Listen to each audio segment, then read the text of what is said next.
So, Luke, is there anything new in your world? Well, I mentioned I got a Smith Corona Skywriter last week, Yes. and so I pretty much spent the whole week, uh, I mean, after hours to try to revive it.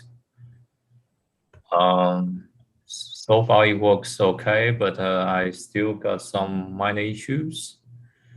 I attempt with the bicycle tube method again on this one. Okay. So last time I did it on uh, a Royal Companion and it works great. However, this time it's not the case. Uh, Okay. so it was initially super quiet, like probably the quietest among all my machines. Oh, But wow. the imprint, even I have cleaned up the type slots and the ribbon was replaced new. I get very smudgy imprint. Smudgy, should I say? So I have to remove it, and it gets better now. But Okay. anyway, yeah, it works. Mhm. Okay. Well, that's good. Mm. Now, one issue I think you would run into with that would be the different sizes of platens. Has that been an issue at all? It could be. I did use different size of bicycle tube to accommodate the platinum size. Okay. However, with Skywriter, the platinum is like probably the smallest among ultra portables. So the the stretchiness of the rubber tube is not that much. So Uh, it actually is from a measurement, it's about more than 0.5 millimeter. So I think that's why it gets that smudgy imprint, okay. probably. Yeah. Mm. Yeah. Okay. Well, I'm glad it's working anyway. It was in a very terrible state. I Yeah. I have to say, Oh, um, uh, and it is probably the most expensive one I ever paid. But like I said, it's very difficult to get a Skywriter locally here, yeah. and I also paid a trip to get the Skywriter as well. A very very hot day. I didn't realize it was uh, the day before the typhoon is coming. Oh boy. So No. usually that will get extremely hot that day, and afterwards it gets windy and all the rain comes, all the thunderstorm comes. Okay. Wow. Well, it's good to see you and that you're safe. Yeah. Yeah. Thank you. Yeah. Looks like Bob is coming to us from the porch. Well, you're not supposed to let people know this is my porch. My secret bunker is a secret. No, I'm just kidding. This is very much my porch. I have y'all sitting upon a very old stove out of a trailer that someone was supposed to pick up a few days Oh ago. wow. They haven't, so that's kind of funny. Yeah. But it works well. I'm gonna put a table of some sort in the middle of my porch just for this because it's a beautiful, cool, clear morning. Yeah, I have an aunt that's showing up here in a few minutes to drop some stuff off, so that's always nice. So Yeah. I thought if I was on the porch, she could find me instead of on the back of the property, in my work Yeah. shed. Yeah, things are really good. I've been having so much fun with trailers. Yeah. Repairs. I really haven't had time to rejuvenate or sell other typewriters. The repairs have just been I want to say going off, but I'm blessed in repair work, so lucky me, right? Yeah, Yeah, so definitely. I can't complain. Yeah. It's a beautiful morning. Yeah, we ended up doing 2 trailers. So the smaller trailer we sent out yesterday to Palm Springs, and that went really well. I'll have to load a YouTube video of it and everything Yeah. I did to it. It's an old pop-up tent trailer that I kind of turned into an easy up on wheels, for lack of a better term. The bigger trailer has really proved to be very big.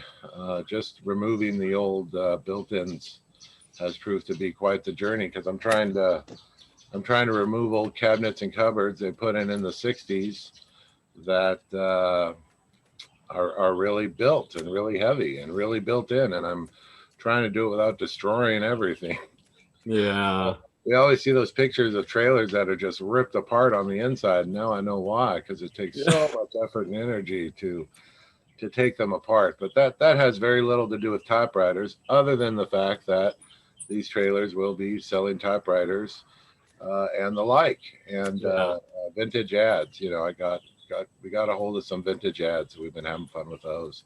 Yeah. But yeah, life has been good. That trip I took to Arizona week and a half ago was very. Oh no, it was last weekend. That's right. I was in Arizona, Yeah. I think. Yeah, that was very good for the soul. But it was over 1,000 miles on a little Rebel 250. You know, I could never go more than 60 miles an hour.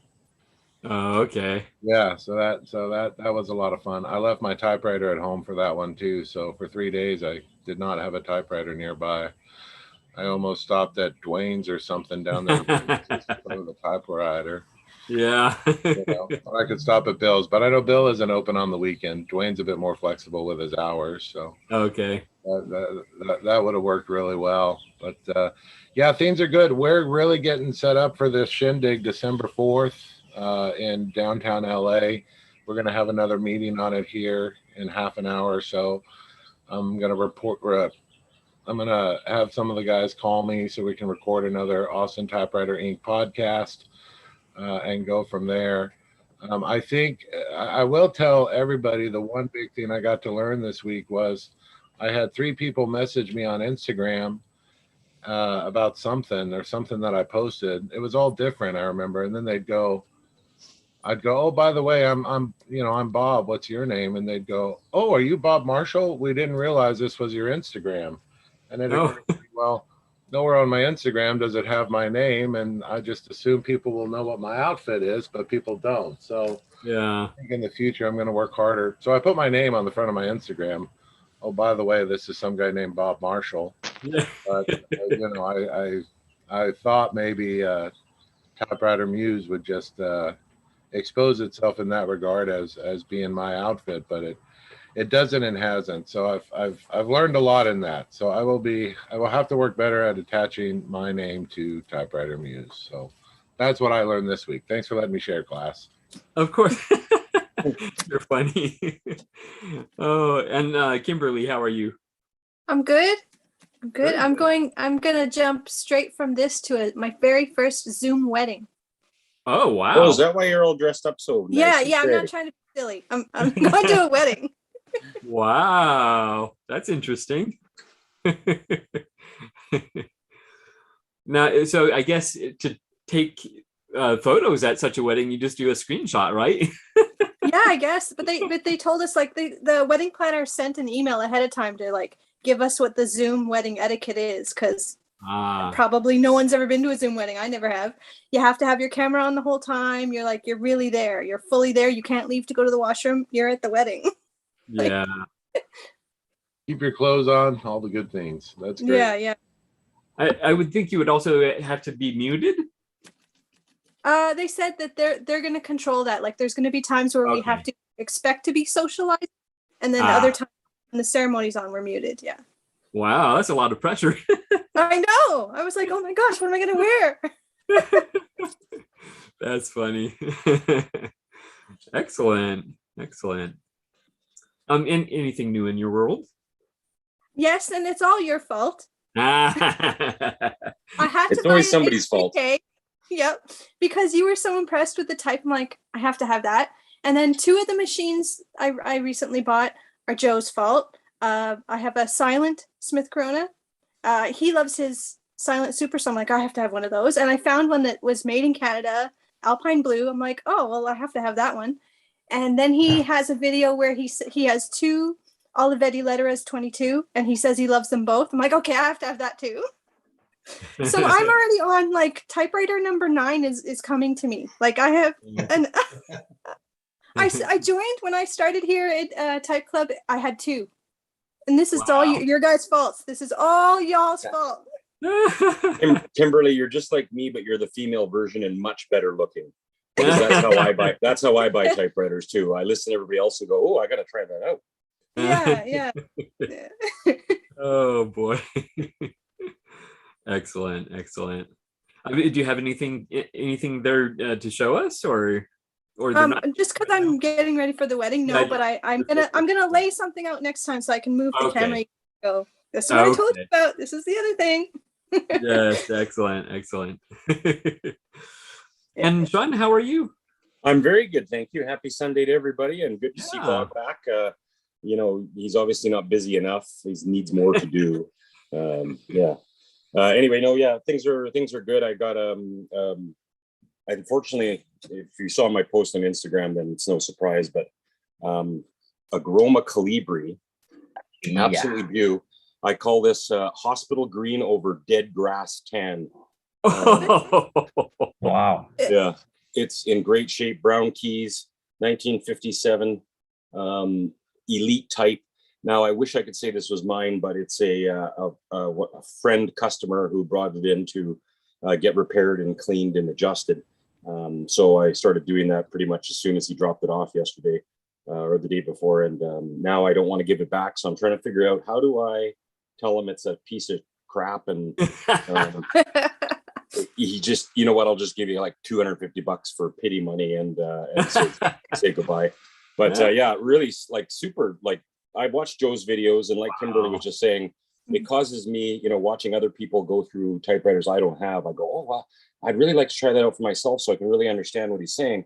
I mean, this thing is so teeny weeny, but it's built like a brick. Like it is so heavy compared to a Skywriter, which is a little taller but lighter by 2.5 ounces or something of the sort.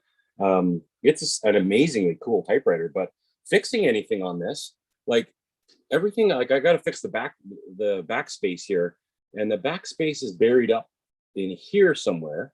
And I don't know how you get to that without removing the carriage. So I got a bit of a challenge ahead of me here. Yeah. But until then, I'm just going to clean it and type on it and pretend it's mine for the next, I don't know, week. Then I got an early little Underwood. So I've got a couple little Underwood 3 banks, but this is like first couple years. Only one side lifts up, and then like the early Smith Corona 4s, the ribbon spools lift up as well. Later ones they didn't. It's got, instead of having a shift lock down here, like right to the side, like the other ones do, the shift lock's this little button guy here.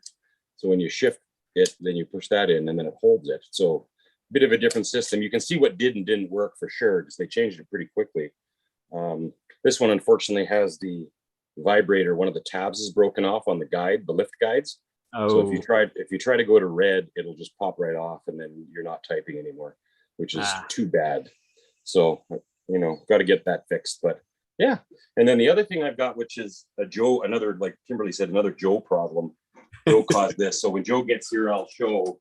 Until then, I'll just hold on to it because it's one of those things. Okay.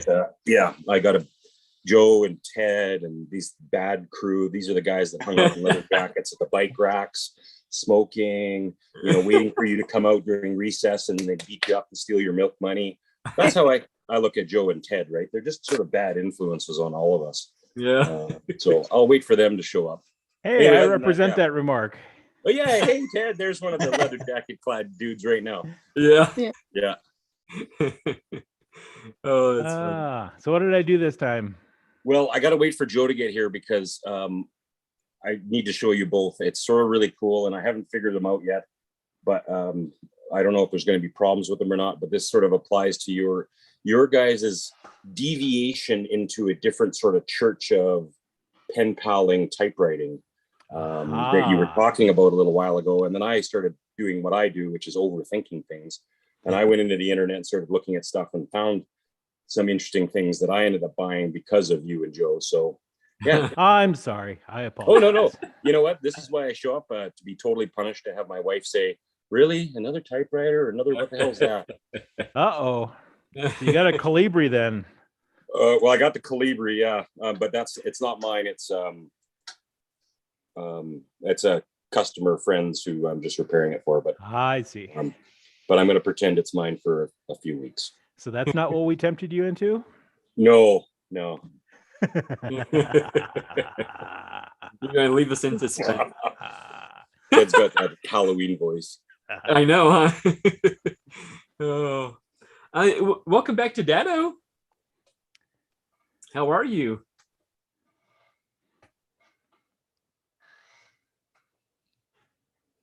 I'm fine, thank you. I've been gone for quite a while, and I thought I'd check in to see what was going on. And I'm afraid I don't really have anything exciting to share. I have bought one typewriter since I was here probably 3 or 4 months ago, and it was an Olympia SG1 57 model. And I bought it off eBay for a song. And the one reason it caught my eye is it had a #1 key, which is not common. So I figured, well, I got it, and it was I think it was double Gothic. It was an all caps typeface, really cool. Not for me, but I actually bought it for a colleague, well, not a colleague, an acquaintance of mine whom I've sold probably 10 typewriters to. And I kept telling him, you need an SG1, keep your eyes out. Well, when I saw that one, it had his name all over it. So I got it, used some PB Blaster to fix the tabs, and everything else worked. The platen was in good shape.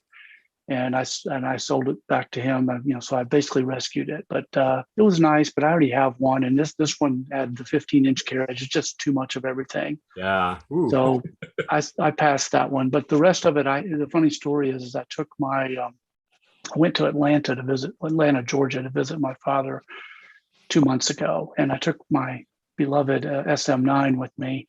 And then when I packed the car in my haste to get out of town, 7 hours into a 10-hour drive on the way home, I realized that I left the typewriter at his house. And I was like, darn. Good thing is I have an SG1 that I love, that I use. And my SM9 script cursive script is on loan.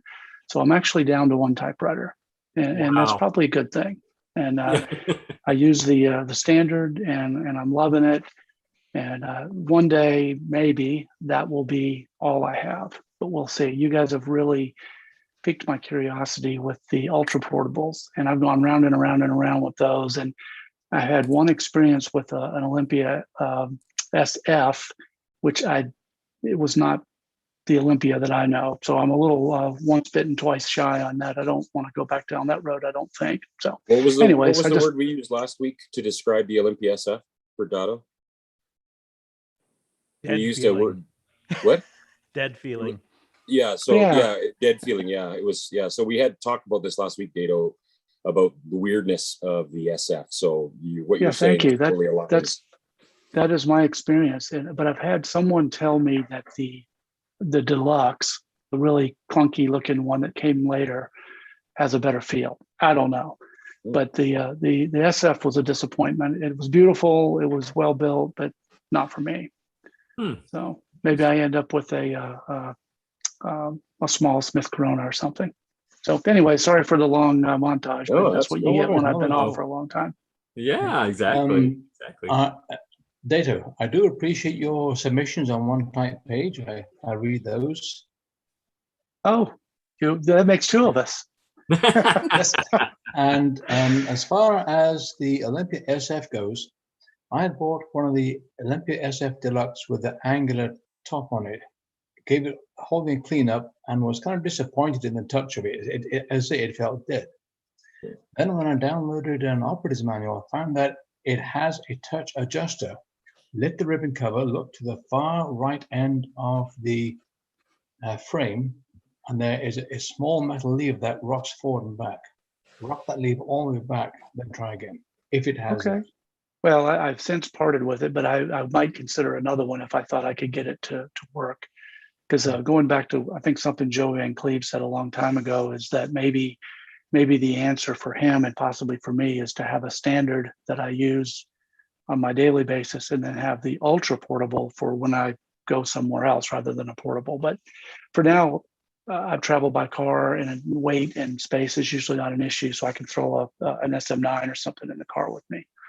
But thanks for the tip, and thanks for the feedback on my my blog. It had gone into sabbatical for several months because I don't know. But I just crossed into the 4th year, and I decided to try to revive it. So I'm trying to do one type page, but I also have a blog that I kind of cross post on sometimes. But thank you for the feedback.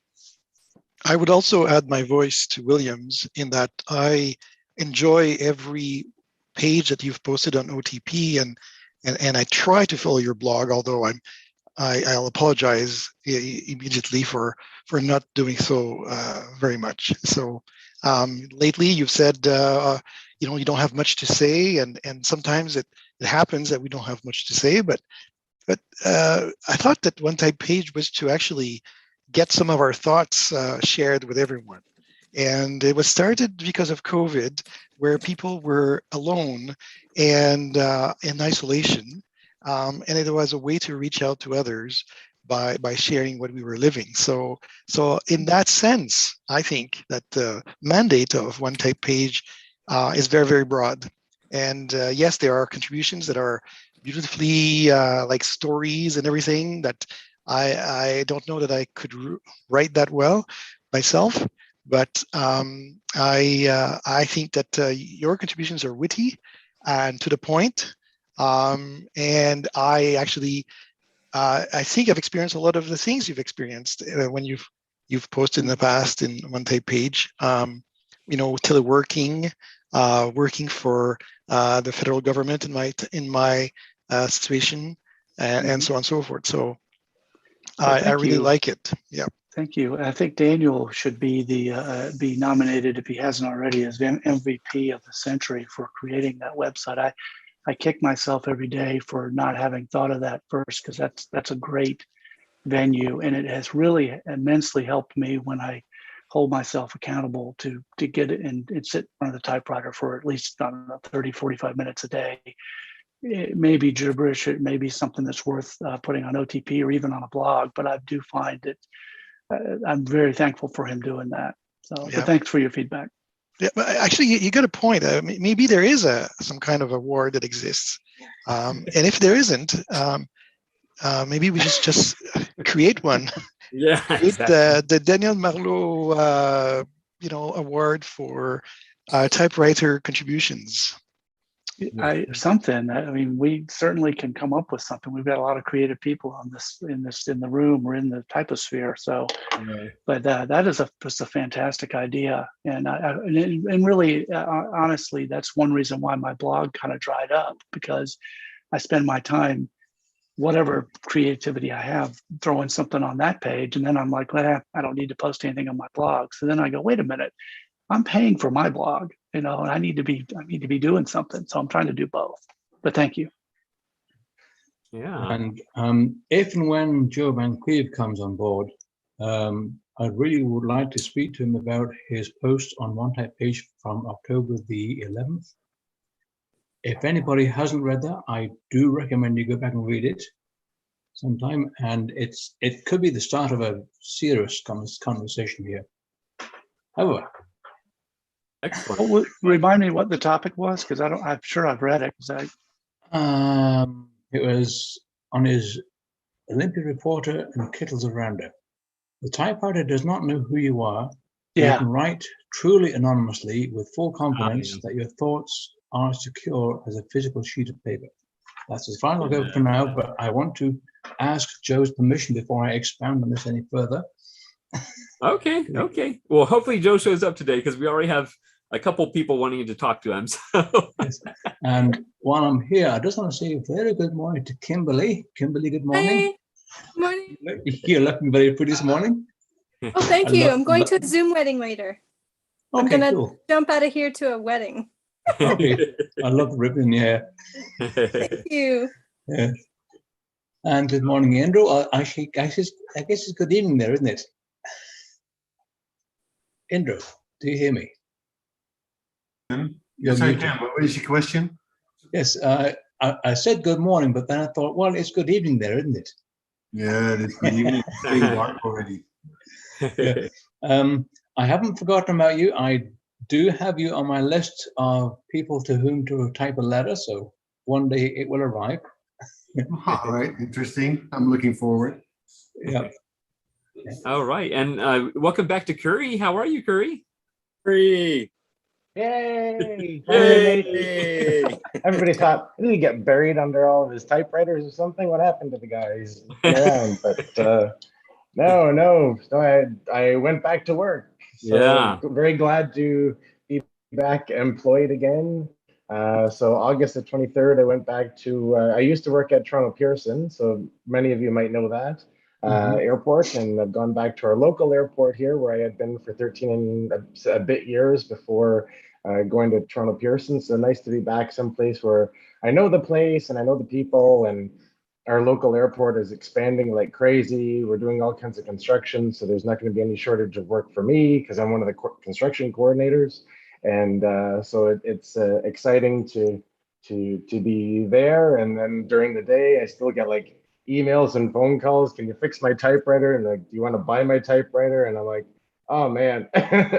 So it's good that my wife is still at home, and so she's had to field a couple of clients that come and drop off and pick up during the day when I'm at the day job now, and but then that means the evenings and the weekends can be fixing typewriters or getting ones that I've got lined up for inventory cleaned up and ready for sale and stuff like that. So and running an aviation business that I have is on the side as well. So no shortage of stuff for me to do. And so part of the reason I haven't been around in a few weeks, but no, it's good to see lots of familiar faces again. And yeah, trying to keep up on everything typewriter and one type page and everything else. So it's like, everything, lots of things to balance and juggle nowadays.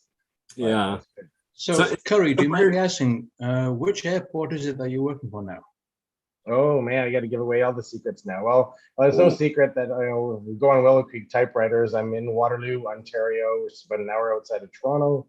So yeah, we have the region of Waterloo International Airport here, and we've got flights to WestJet to Calgary every day, and we also have Flair Airlines, which is one of our newer ultra low cost carrier airlines here in Canada, and they've got a couple of destinations and they're looking to expand. So it's just going to keep getting busier and busier, which is good. Curry, what's your airport code in Waterloo? YKF. Okay, so let's screw Joe up and say that you're changing your name to YKF Typewriter. Hey, because we had this conversation last week. He was like, well, I know I've asked you before, but what the heck's YYC stand for? And I'm like, oh, it's a Canadian thing. We just tend to use our codes to describe bigger city things. But anyway, YKF, that'll really, Yankee Kilo Foxtrot. Yeah. Oh boy. That's fun. There's Kitchener in there, the YKF, there's K for Kitchener in there. Yeah, I think it's Kitchener Field or something like that is all we could think of, because the airport itself actually used to be in town, but in Waterloo. So you got like Waterloo and Kitchener, kind of like twin cities, kind of like Minneapolis, St. Paul or whatever. Yep. But the airport actually used to be in town, maybe a kilometer and a half from my house. And there's still like a plaque there that this is where the original airport was, and then they moved it just outside of town. But then the city just keeps growing closer and closer to it. And now people complain that, oh, why do I have airplanes over my house? Well, your house wasn't there 3 years ago, and the airport's been there since the 1950s. So yeah, lots of fun challenges. Ted is Phoenix Sky Harbor now. Oh yes. Oh man. Everybody's naming themselves after airports. So here I go. Yeah. Not me, because I don't want to be Yo. Yo, Yo. yo, typewriters. That's funny. Well, deeper going since I'm pretty sure you're new, right? This is your first time? That's correct. It's my first time, and I only watched the recorded versions on YouTube. Okay. Well, since it is your first time, did you want to give us just a little introduction about yourself? Sure, I'll do that. So my first name is Daniel, and I live in Ottawa. I've been here for 29 years in Ottawa, but I actually grew up in the province of Quebec, outside of Montreal. My first language is French. My second language is English. My third is Spanish. And I work in, gracias. And I work in international relations for the federal government for food inspection. That's my day job. And as hobbies, one of my hobbies is machine tools or refurbishing or restoring old vintage antique machine tools that are, for basement, like not too big. So let's not get carried away. These are not industrial size, but like hobby size and smaller lathes, including watchmaker lathes, which got me into seriously studying watchmaking and clockmaking, and made that as repairing vintage clocks. There's not a lot of clockmakers left. There was a time when there were many independent clockmakers and watchmakers, but the industry, the Swiss watch industry, has tightened the supply of replacement parts for watches. So if you want to repair Swiss watches, you need to be accredited by them, which they control very tightly, because they actually want people that buy Swiss watches to send Swiss watches to them for repair and charge a hefty sum for repairs. Or you need to cannibalize another watch, which is what we sometimes do for typewriters. Exactly. So that led me, in a way, during COVID to want to get into typewriters and antique typewriters, and I found quite a number of typewriters for good, like for cheap. Let's just use the word cheap, but they all needed some work. Oh, except for one. I scored really high on a very, very late brother that was impeccable in its case, and didn't need any work at all to type very well. But the others needed some work, and there's a lot of similarities between clockmaking and repairs of typewriters. Clocks that run on a spring have a mainspring, and typewriters that are manual have a mainspring. And watches and clocks have an escapement, and typewriters have an escapement. And the set of, like gears and levers to make things advance, and so on and so forth. And clocks and watches measure time precisely, and typewriters measure space on a page precisely. And so I find a lot of similarities there. And wow. And listen, I'm 54, and I learned to type on a manual typewriter. My dad's late 40s Remington Rand Deluxe number 5, and which I didn't like very much when I was 16 and 17. I used it, but I didn't like it very much, mostly because I think that I didn't want to spend the time learning to touch type. So I was picking a lot, and it's more difficult. And when computers came out, my two oldest brothers and myself got really taken by the new technology and PCs and everything. So I spent the rest of my career and my school years. I wrote my thesis on WordPerfect and a Microsoft, system, a DOS system, and learning all about that. And I could program in Fortran and BASIC.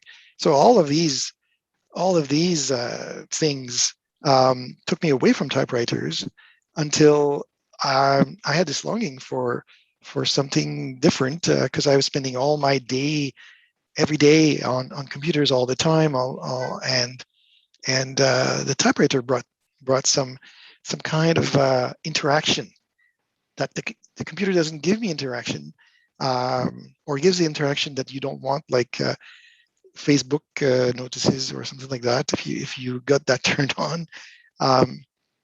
And the typewriter, it was so much fun that I actually forced myself, and I'm glad I did, to learn to touch type by myself. So I first got onto using a computer software, an online software for touch typing from my computer keyboard. But I also then sourced some older books from the 50s and 40s, and the latest one I have is the official book that was used in classrooms when I was in high school. So I actually found a pristine copy of that book that was that used to be used in all high schools in the province of Quebec for teaching touch typing. And I found it on Kijiji, and the lady that had it for sale was very, very nice, and shipped it to me. There was just very good confidence in me, and I had confidence in her, and it worked great. So I received that book, and that was a lot of fun to start using that book, and so on and so forth. Well, Kimberly, I watched the rerun of last week, and you were talking about typewriters, and you're talking about Elite and Lettera 22s, and I took my 1957 Lettera 22 out to show today, and this one actually has a little bit of a funny font, or strange, not funny, haha, but strange. It has 11 and a quarter characters per inch. That's and something that might be Victorian Elite or something like that. Imperial, maybe. Imperial. Lettera Imperial. Yeah. So I looked in the Computer Repair Bible for identifying the font, and that, I think you're right. It's some kind of, but it's not quite right. It's still not quite right. Dan, it was also called Bodoni. So Lettera or the Olivetti called it Bodoni later on, and it wasn't imperial sort of looking, but it was a little different. Got a little bit of a different look to it. Yeah. I'll type a page for 1TP and I'll post it again. But it's, so this Lettera was made in Scotland, in the plant in Scotland, and it does have French Canadian keyboard, and all of my 15 typewriters now that I've bought and repaired and so on and so forth, all but one have French Canadian keyboards, which is a very, very small market in the world. It's a much smaller, sometimes you see keyboards that have other languages like Czech or Hungarian or something like that.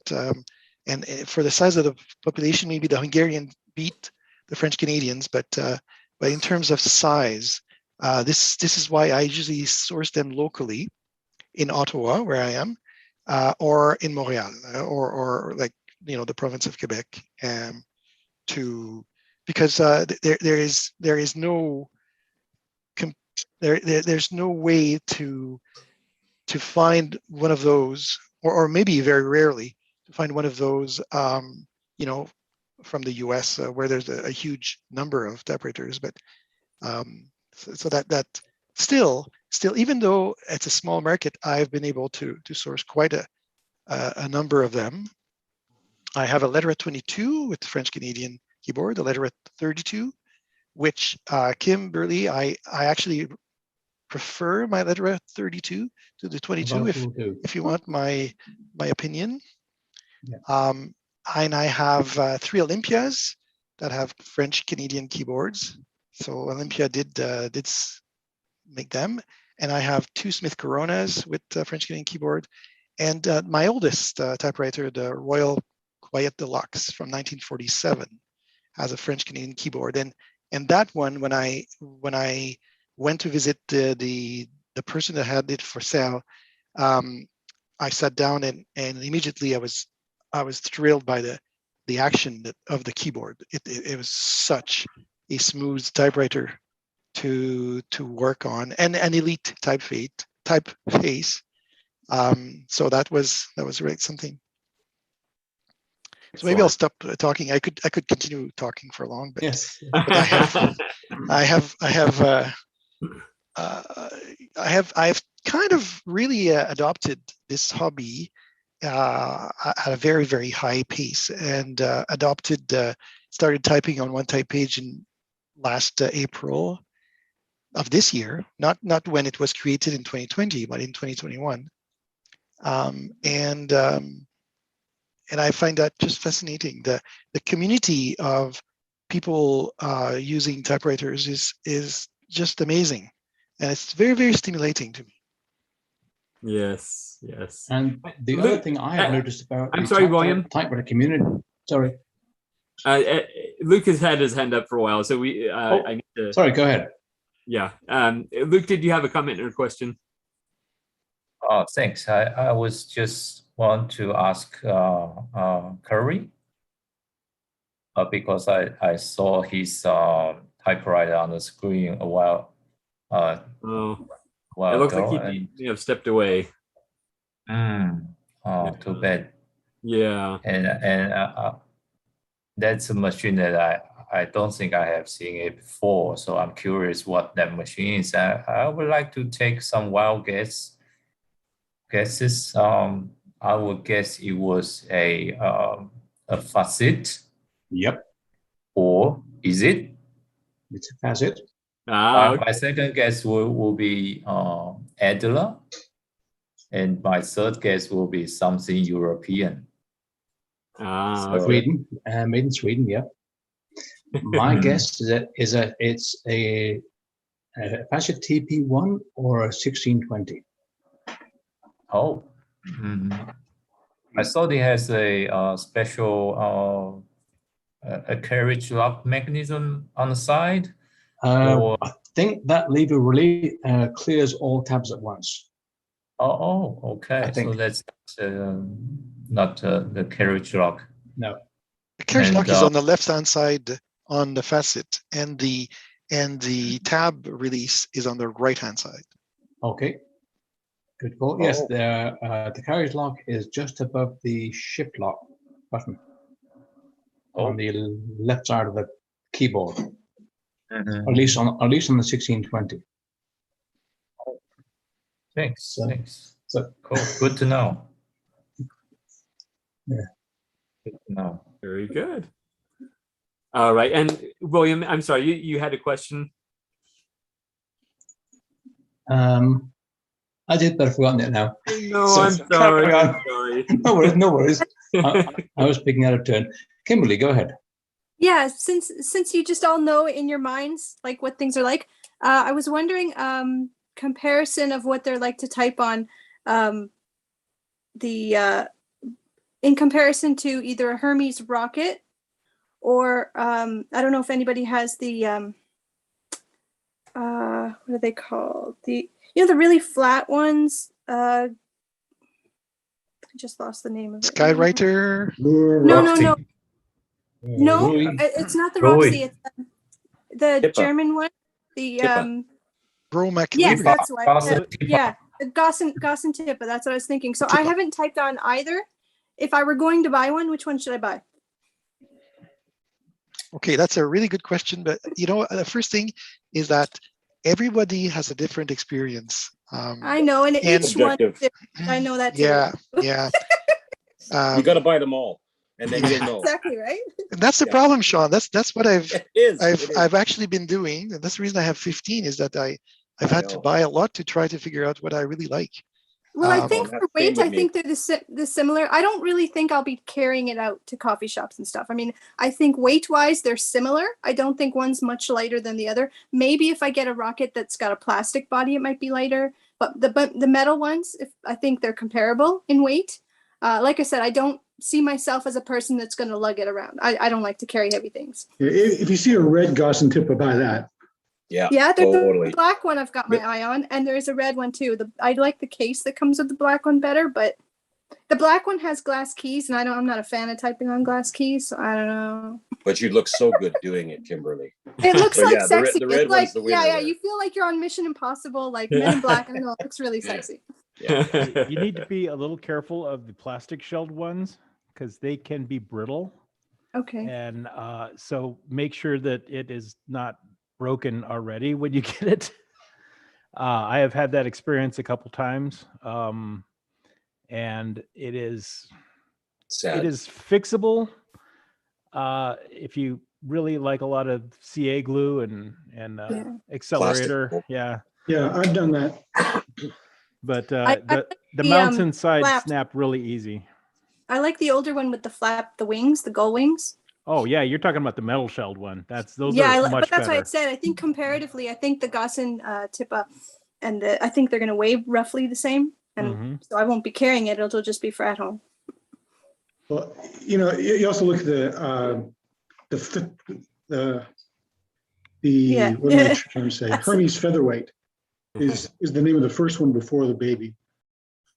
That's a cool looking machine too. Yeah. But what do you think they're like to type on? Like, is it? I'm wondering because they're so flat. Like, do you get a lot of is it nasty? I don't know. That's a really good question. It's a really good question because somehow some standards and portables from the 30s and 40s have a really good action, and that's why people love them. In terms of portables, some of them are kind of like clunky and rougher. I can only, and I don't want to influence your choice, but I really like my Letra 32 because it's light, it's less than 10 pounds or 4.5 kilos. Some people hate it, but the keyboard is soft and it's quite easy to type.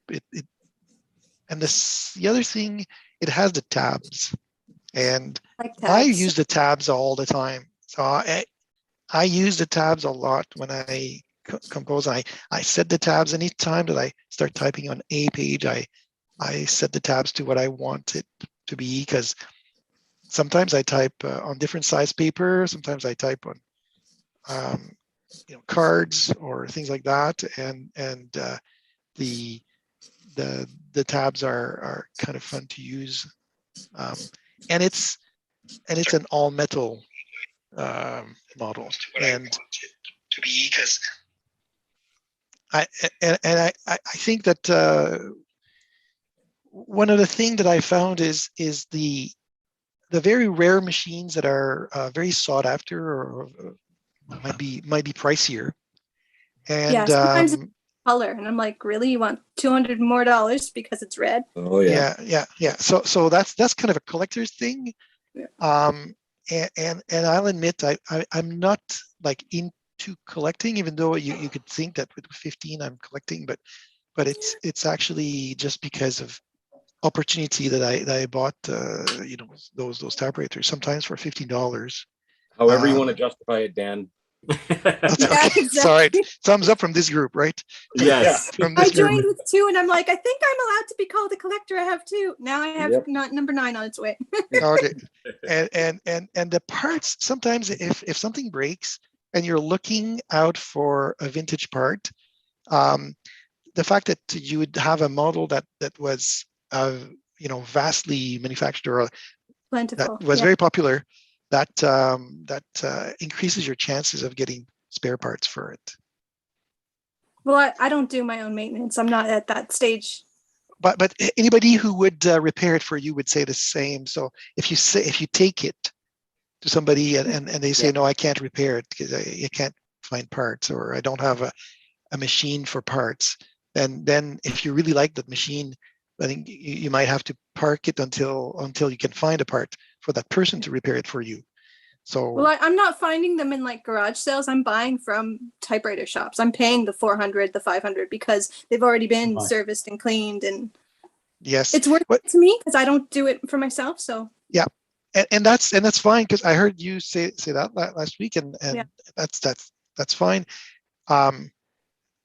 But they can still break, even though you paid $500 or $400. My Lettera 32, the mainspring broke.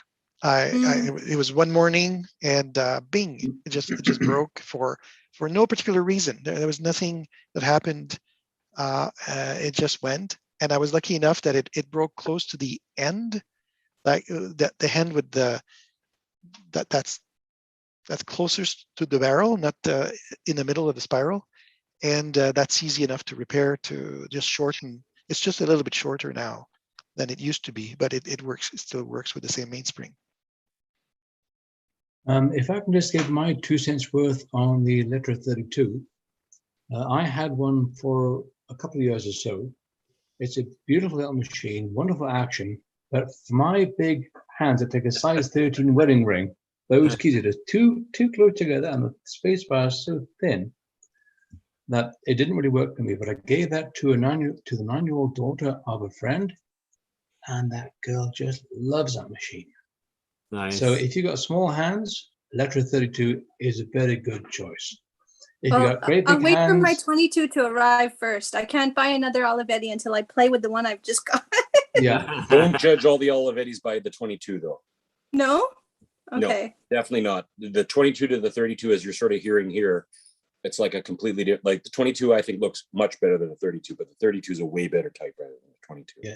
But they're all got You have about a 50% chance of it being much better machine than a 32, and a 50% chance of it being the sluggish, deadest machine you've ever felt. Not like an Let me Olympia. use one. It's in a museum. Even if it's just like I have one, just to say I have it. Like, it's got the imperial font. I'm all good. Mm-hmm. It's very hit and miss with Lettera 22s. Yeah, unfortunately, the one I've got coming to me is like early run, like one of the first. So it Round might be. key? Yeah, you've got a pretty good chance. Your chances have gone up. Yeah, that'll be a better one. Yeah. Sorry, I missed that. Because I want the Congress typeface, but I was like, oh, this is close enough. It looks like Congress. Sorry, I missed that. What's the factor that makes it better, Ted? Generally, the round key ones are built better, and so if you go earlier and earlier, you're getting a better chance of getting a much better machine. And condition, obviously, it's a matter of how worn out it is, because they can wear out. Even the old good ones can. Didn't you pound stick it out? Guts from a Lettera 32 in another typewriter at one point? Yeah, I have my only Lettera 32 is sitting inside of the shell of a Lettera 35L. Because you would be surprised at how much better that machine feels when it's inside of a solid unibody case, as opposed to that little thin shell that they come in, which when I got mine, it was completely shattered. And so I took an old Lettera 35 that I found at a thrift store for $5 and pulled the guts out and dropped the engine of the 1964 model right into there, and it just drops right in and bolts together, and you got a nice solid machine with good feet. It feels a lot better to have that kind of. Did you replace the transmission too, Ted, or did you keep the old transmission in there? I kept the old transmission. Yeah, 3 on the tree. Yeah. Yeah. That's funny. And from what I understand, the Lettera 22s, the original ones were made in Ivrea, Italy. But when they started farming out the factories to Spain, Brazil, sorry, then the quality started dropping. Okay. Yeah. Luke, you had a comment or a question? Oh, I guess when someone asks a question like Kimberly just asked, she just need a Which kick. one do I buy?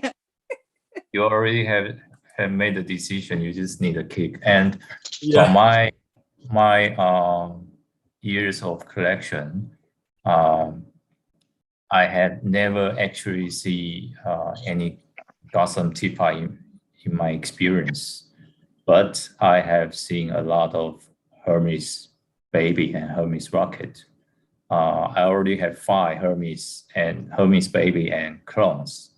So you can see how easy you can get a Hermes in comparison to get a Gotham teapot.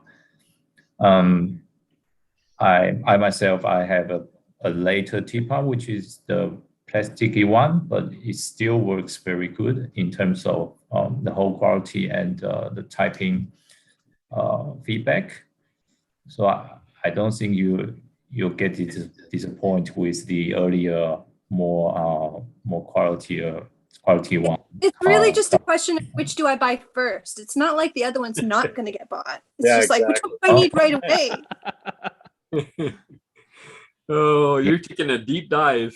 I know. Anybody got storage blockers? Because I need help. If I bump into a Gotham teapot and it's within my my budget, I would definitely grab and run. Mm-hmm. Yeah. that is how good it is. I think. Wow. The earlier tippas with the glass keys, sometimes you can find them in like a leather briefcase, like a flop over briefcase with pencil. That's what I'm looking at. holders. It's black. Oh yeah, you want to get that. I do? Okay, yes, good. You do. They're very good typing machines, and those cases are so rare and so very James Bond. I was just saying, I'm like, it's sexy though. It's so sexy. It is very sexy. So if you do get that, I will give you thumbs up on that. All right. Excellent. Ooh, double thumbs. 2 wiggly thumbs, no less. Oh.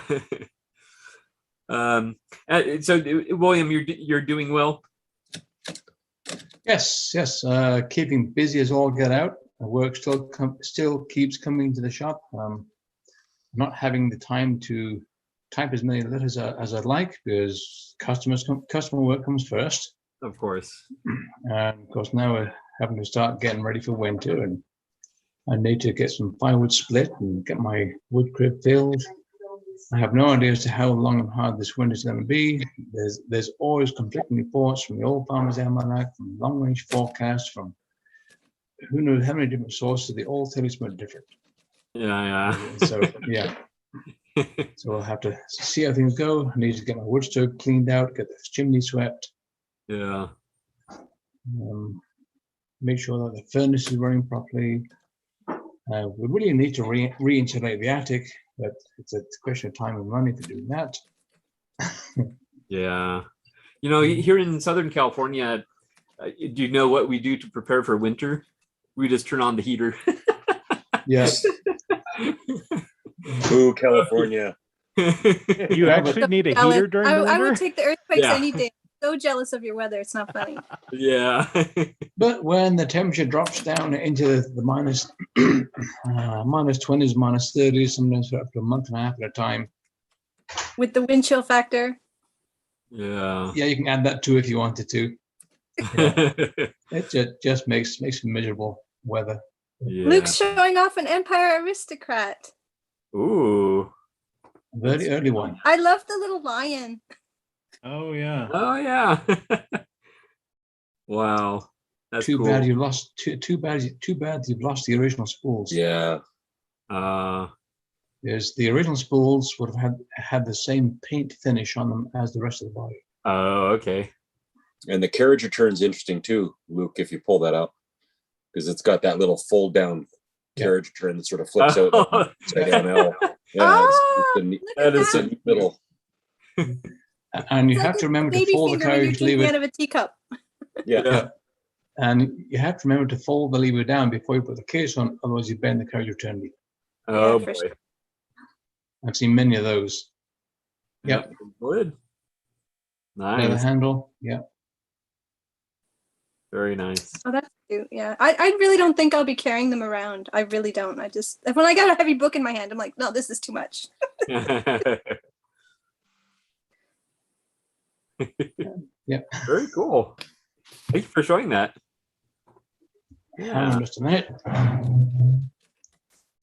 Let's see. Brian, how are you? I'm good. Hold on, let me unmute myself. You changed typewriters already? What's that? You changed typewriters already? Weren't you just on the orange and white one? Yeah, well, we're talking about plastic body tip as it shatter. So I had that one. Yeah. Here we go. Excellent. Yeah, there you are. Yeah, I haven't really been doing a whole lot of typewriter stuff lately, so I haven't been on. But Ted knows I've got a Tandy Model 102 slab top I've been playing with. And yeah. I actually ordered one of those cables to hook it up to my Typestar 7 thermal typewriter, so I can print from my 102 to my Typestar. Nice. Yes, we spend a lot of money trying to get our typewriters to talk to our early computers. So. Oh yeah, that's Centronic's interface for that. I got from somebody in Poland. It costs a lot more in shipping than it costs. Yeah. Oh wow. As is this cable. So. Wow. You know, I know it's a black hole. I'm throwing money into it, but it's my black hole. Yeah, exactly. Yep. It's very satisfying to get that stuff to work. So yeah, that'll be fun. I know a while back you were demonstrating printing. I think maybe it was a Typestar that you were printing to from the computer. I don't know. I was printing to I have an Olympia Nakajima compact electric daisy wheel typewriter. Oh, okay. It has a parallel interface, and I've got a Raspberry Pi in that's wired up to the power supply. So you turn it on, wait like 5 seconds, and you can shell over to it and type on the. Okay, that's what it was. That's what it was. Over here. Okay. And I network could type typewriter. my Epson PX8 in working as a terminal to another Raspberry Pi on my desk that went over to the Raspberry Pi in the typewriter, and I could print through that. But my PX8 died on me. My Epson PX8. No. Oh. Is that a cold steel? No, it's not a cold steel. This is a cold steel. Yeah. This is a cold steel. The infamous cold steel. Sorry to distract from DX8s. DX8s. Googly eyes. Yeah. There we go. As long as lots of different things about we can't hear you. Can't hear you, Brian. Oh, I'm sorry. I had googly eyes on lots of things in my house, and I took pictures of them just to do it like a photo essay. But they look so good on the cold steel. I just never want to take them off. Yeah, no, that's good. That's funny. It's probably easier if I move the typewriter. There we go. That's cute. You make eye contact with the person you're talking to. That's right. It's sort of creepy and weird at the same time when you're sharing personal info, but that's funny. Okay, well, hi everybody. Excellent. Very good. All right, and Ted, how are you? Oh, you hit me right when I unmute or when I mute. I know. I'm fine. I'm enjoying my large Adler Universal and typing up a letter to Brian or to Bill over in Portland, and he's not here, so too bad. You don't look that you don't look that dull today, Ted. I don't look that dull today.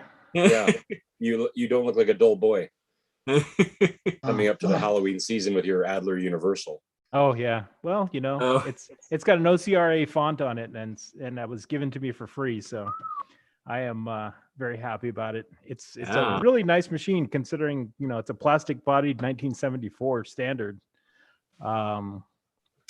And I guess at the typewriter shop, he just can't sell a machine with an OCR typeface on it, or nobody wants to buy it because he was I went in there to borrow a Royal screwdriver for the feet to take feet off my Royal portables, and he was like, "Well, I have a couple typewriters I want to give away. You want this IBM C model?" And I was like, "Nope."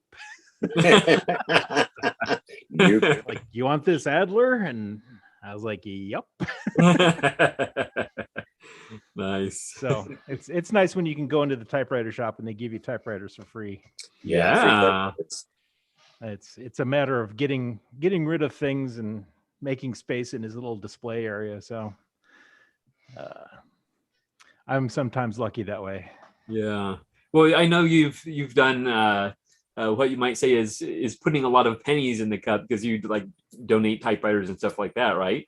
Oh yeah, it's kind of a back and forth thing. Yeah. I throw some typewriters his way, and every once in a while I get one back. And very cool. Yeah, it's good. I support my local guy, and yeah, he shows his love. And are you going by question mark and the Mysterians now? I could, if you would like. But, left the airport.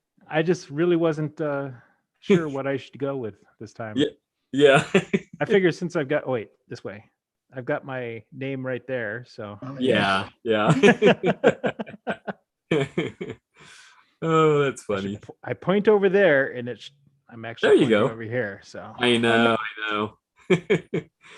Oh, well, that's cool. And any new projects or the same as last week, or? Well, I'm still doing feet. I've got I made a pattern for 1940 to 1947 Royal Portable here, which I think a lot of people make. But I had never seen ones for the 1948 and 1950, or 1948, 49, and 50 Royal Portable. So they're a little smaller and they're offset. So they have the whole that's a little off to the side. And since nobody else is making them, I figured I'd make some and put them on my machine, and maybe let some other people have some if they wanted them. Very cool. But I figured that was a small enough niche that no one else would be making them. So yeah, I went ahead and did it. Excellent. Oh, and I also have new Hermes 3000 HP 266, which is a weird pattern. So I've got the first two variations of the Hermes 3000 available now. So that's kind of what I've been doing, is making feet. Yeah. And where do you source that rubber? So it's something that you mix with it's a resin that you mix with a reactor and to make it harden. It's a two-part urethane mix that I get from Smooth On.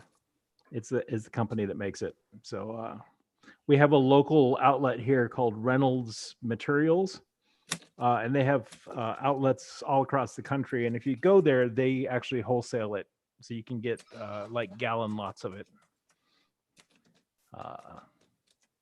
And so that's where I get mine. Excellent. All right. And then how do you make them the right color? Okay, this particular rubber, it's been hard to get urethane rubber lately because of apparently because of the electrical shutdown in Texas last year. Apparently all the urethane manufacturers are in Texas in the United States, and they got all shut down for a month, and so it's been difficult for them to keep up the supply. I normally use a rubber called Econ 80, which is clear. And so I can use mica powder, which is ground stone, to color it to black. But this particular kind, it's Formlastic 60, and it comes opaque white. And so when I mix black with it, all I get is kind of a gray. So it depends on what base materials you start with, but you can always use mica powder to color it any color you want. When I first started doing this, I was coloring them green because I was making Hermes 3000 feet, and nobody wanted those. So I went with black and gray. Sort of the universal colors. Yeah. Yeah. All right. Looks like Indro stepped away, but Diane, how are you? I'm fine, thanks. That's good. Anything new? Yes. It seems like you always have at least a little something new. Well, it's always nice to have something new, but okay, here we go. Trying not to step on the cat's feet. Yeah. Ooh, a number 5. Oh. Wow. It survived shipping. Well, mostly. Mostly? Yeah, there's one screw that it holds there's a bar that goes underneath. My cat is rubbing on my feet. It goes underneath to hold the bar that it's the manual ribbon reverse. And one of those screws broke. And I think I have replacements, but the problem will be getting the broken one out of it, out of the bar. So, but for right now, I'm leaving it alone. But it did get here in one piece. Yeah. So, given that they shipped this, it was shipped from Vermont to me. So yes, I had never shipped anything that big, and it's an earlier serial number than the one that I had. It's in like, I don't think I've put it on the database yet. I think it's 22. Let me look. Trying to get something to drink and look at a typewriter.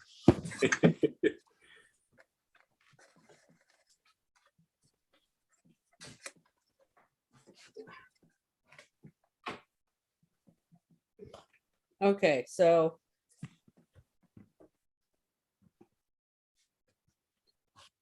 it's the screw that holds this end of this bar in. That's what broke. Oh, okay. Believe it or not, you can see the serial number easier if you're looking through the bottom here. 2240. So that's an Oh, you muted yourself.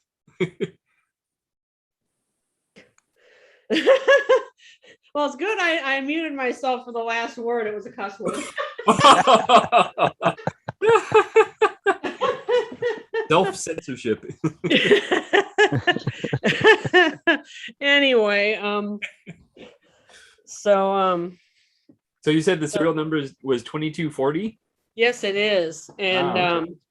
The other one that I have, which actually is in working condition, it's serial number 8889. Oh wow. So there's yeah, it was one of these things. It's like, well, do I really want to take the chance and ship it and have it arrive and give myself one of the worst puzzles I've ever seen? I mean, I'm sure you've probably seen one of these in pieces. Yeah. Or if you haven't, it's, well, a nightmare. I have a parts machine that's in pieces. It's out in my garage. It's ugly.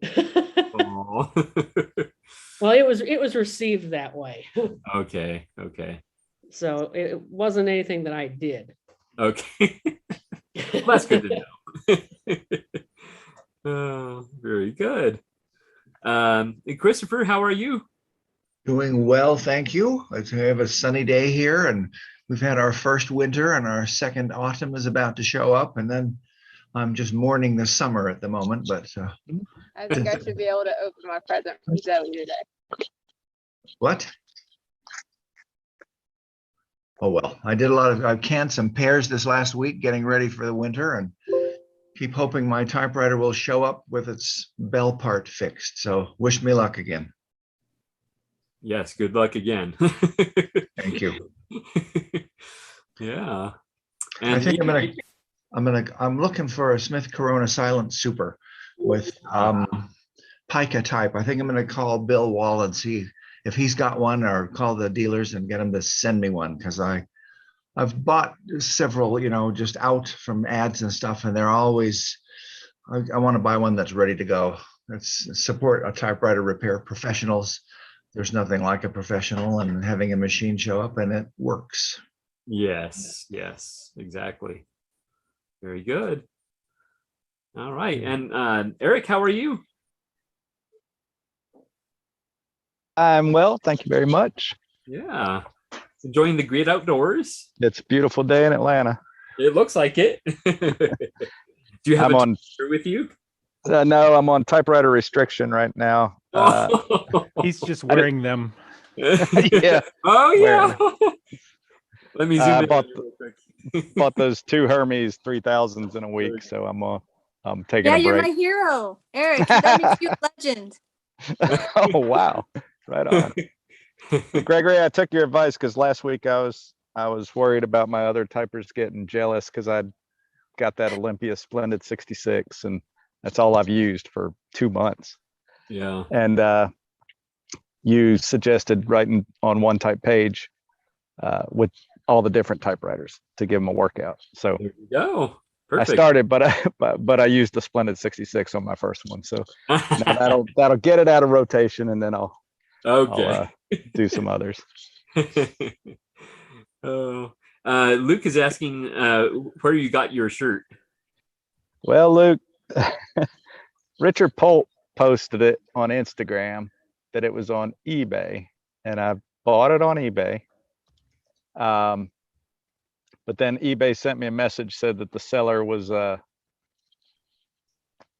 nefarious, and that I should send them a message saying I want my money back. And I did. And the guy said, well, you'll get your shirt, and then send that to eBay. And then eBay gave me my money back, and then I got my shirt. So wow, it started on eBay, but I don't know what's going on there. So it's your free typewriter shirt. That's right. Typewriter Hawaiian shirt. Yeah. That's awesome. Very good. Yeah, so you mentioned you were rotating through the typewriters. What do you find that you're posting on one type page?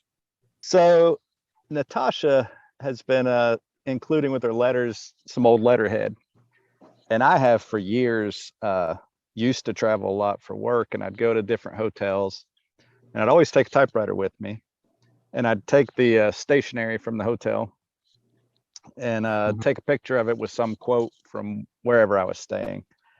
So I got this stack of hotel stationery from everywhere I've been. So I think I'm gonna just kind of talk about where I went, a little bit of experience there, but with a different typewriter on each one. That's a great idea. I love that, and I'll definitely have to check out one type page more. I do check it out, but not on a consistent basis. So yeah. Well, last week's meeting was a hit on one type page. There's been a lot of comments about. I saw that. I was like, wow, we're getting some real love here. There you go. Right on. That's excellent. All right. Hey, can I show something real quick? Yes. we're talking about the remote printing typewriter, and I figured I'd go ahead and get that going since I haven't done anything else. Cool. In a while. So I'm SSH'd into the Raspberry Pi now on my laptop. So I should just be able to press this button.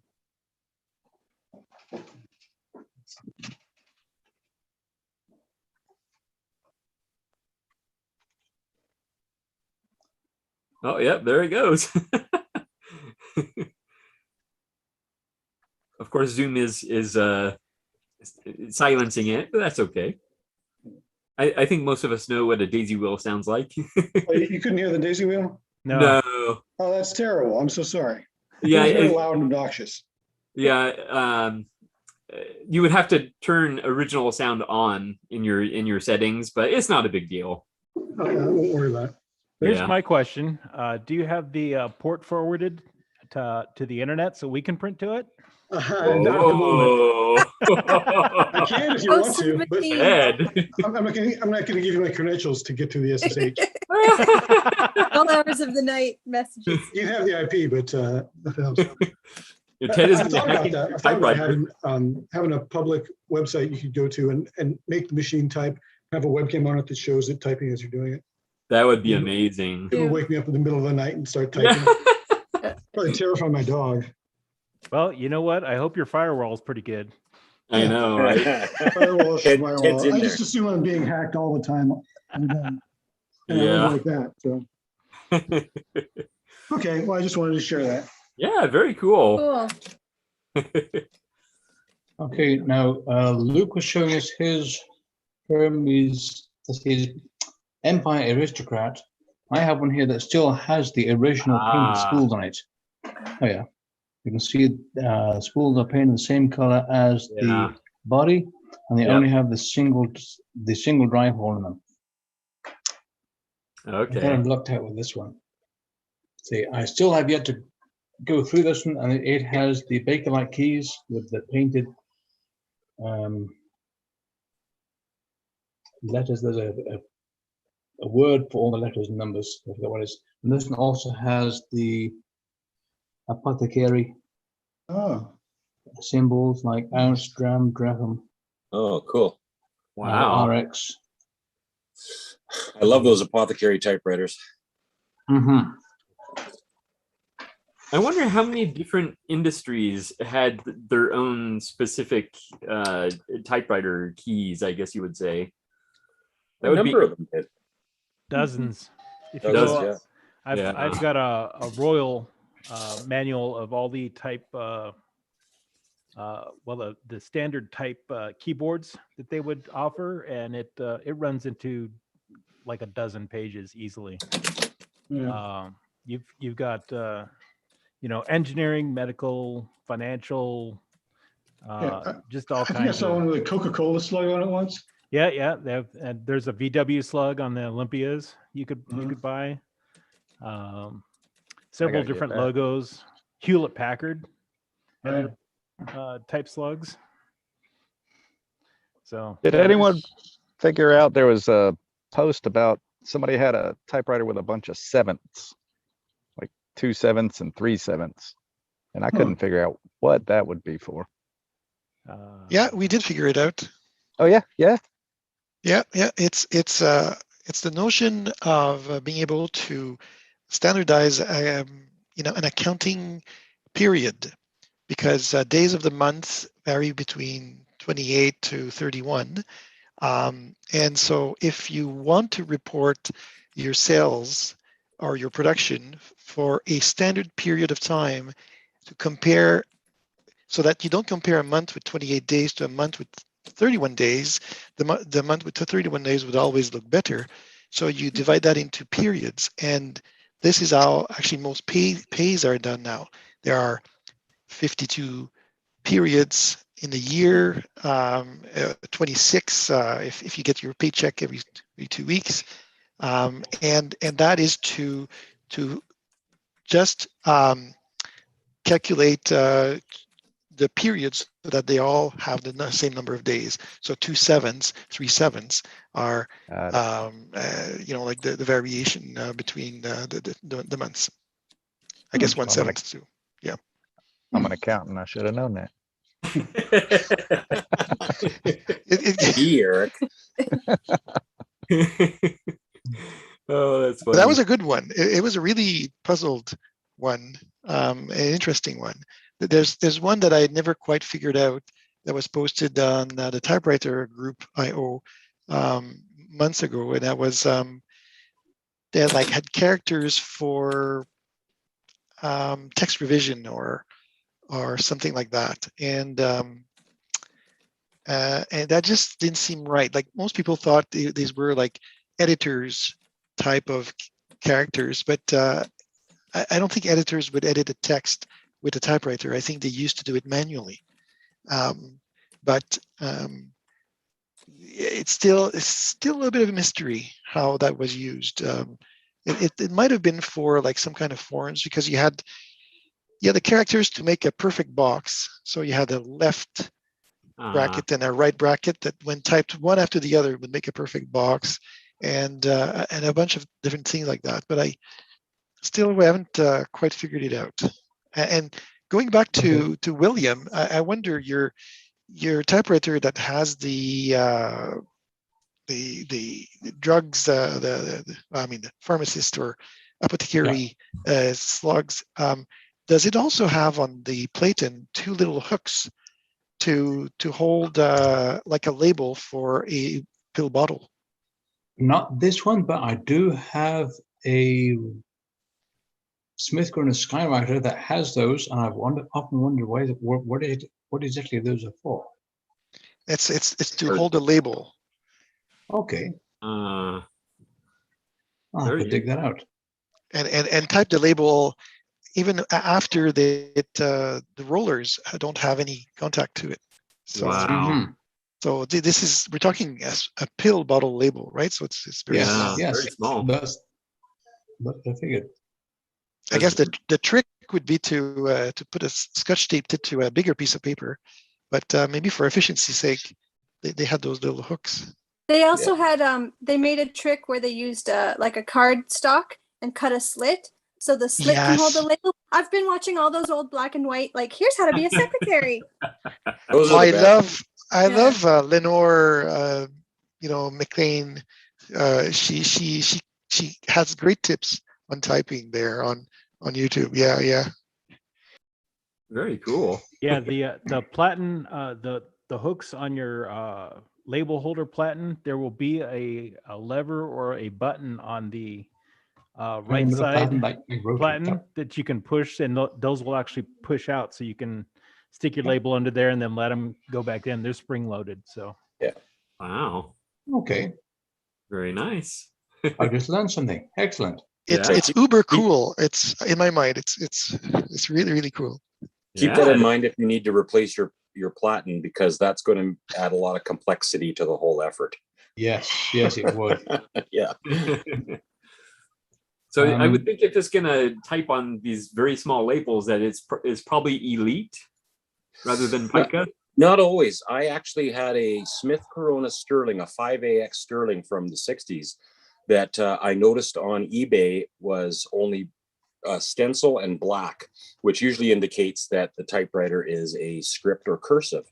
And when I got it, it had those little tabs for the card holder on the edge, and buried down deep inside of the case was an old pharmacy label from a pharmacy just outside of Cleveland, Ohio. And so it was a pharmacy typewriter, but I mean, obviously it wasn't necessarily being used for pill bottles.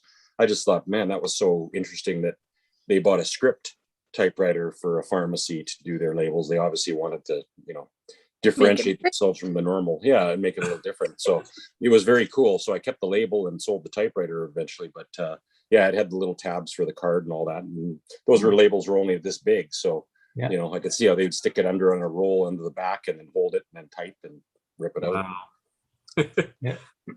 Very cool. So not always Elite. Yeah, on my Scholar, the tabs are right at the very far right end of the platen. Okay. If I can just make a few comments, Daniel, I see you have a picture of what looks like an old Massey Harris combine beside you. That's correct. That is my father combining soybeans. Yep. Oh wow! But that's actually it's a Massey Ferguson 300. Okay. And that was the what year was it? I don't remember quite, but from the 60s, I think. Yes. Mm-hmm. But the first combine harvester that was ever bought was an Alice Chalmers all crop number 66, pulled by a tractor. So that was from the 40s. Yeah. And I still ran that. I remember still running that when I was 14. Oh my! And anybody who has a game of Balderdash in the house obviously is a fun person to know. Oh. I see the Balderdash game above you. Oh, okay. Has anybody ever played My Balderdash? goodness, William, I'm gonna have to clean better if you're looking that closely. I Don't know, pull the cobwebs. You must have some monitor. Yeah. So, but these, I guess it's because I work from this room, and yeah, Balderdash is a game that we like to play with. We have quite a number of games when we have friends. Well, when we used to host friends before COVID, we haven't done that in a while. But we'd get friends over and have some cards or board games. See you, Luke. Yep. Take care. Sorry. Hi, Luke. Thanks Yes. for showing me your Hermes. We'll see you next time. Very good. And we do have another new face. Lara, how are you?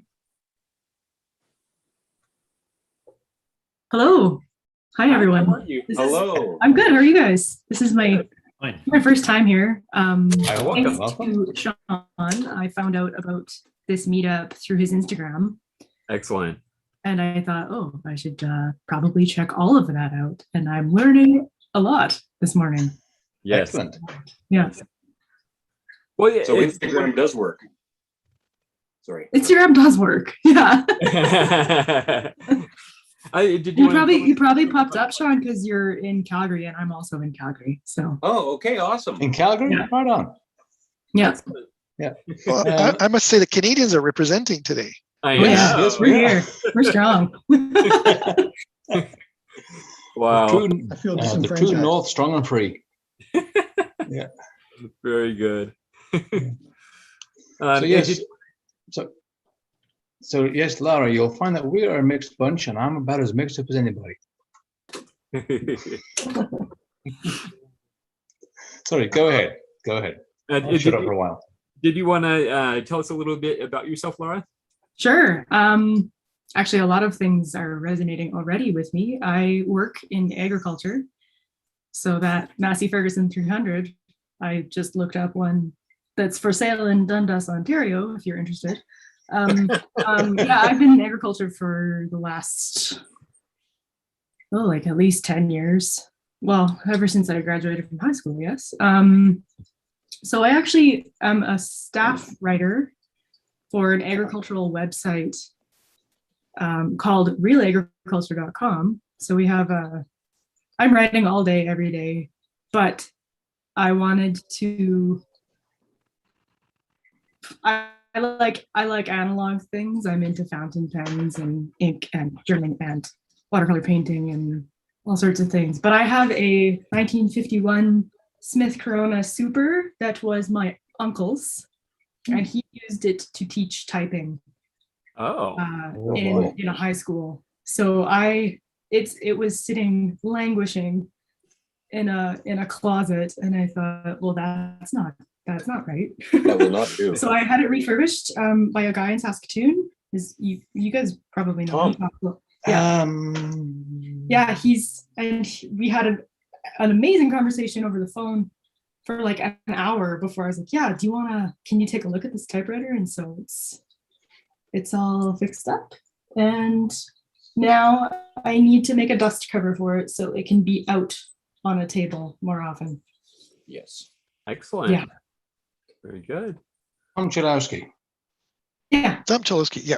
Yeah. Yes. Lara, if you're a sewist, it's a lot of fun to make your own covers, and I do recommend nylon or something like that doesn't have chaff or that I've read on websites people use different textiles, and the problem is if they're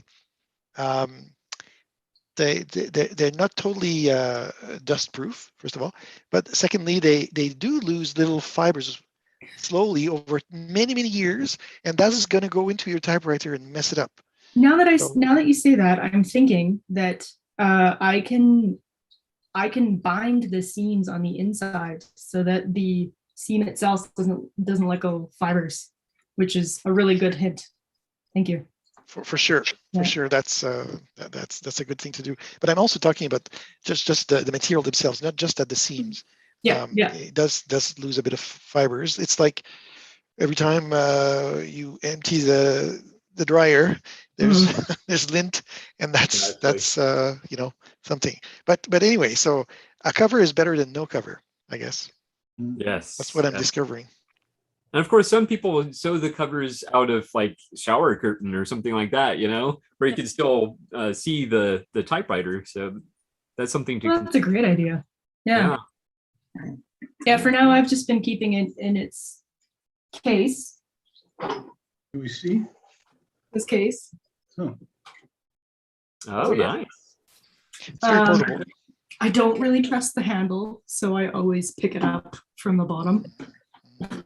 But here's the typewriter itself. Oh yeah, beautiful. Nice. Very nice.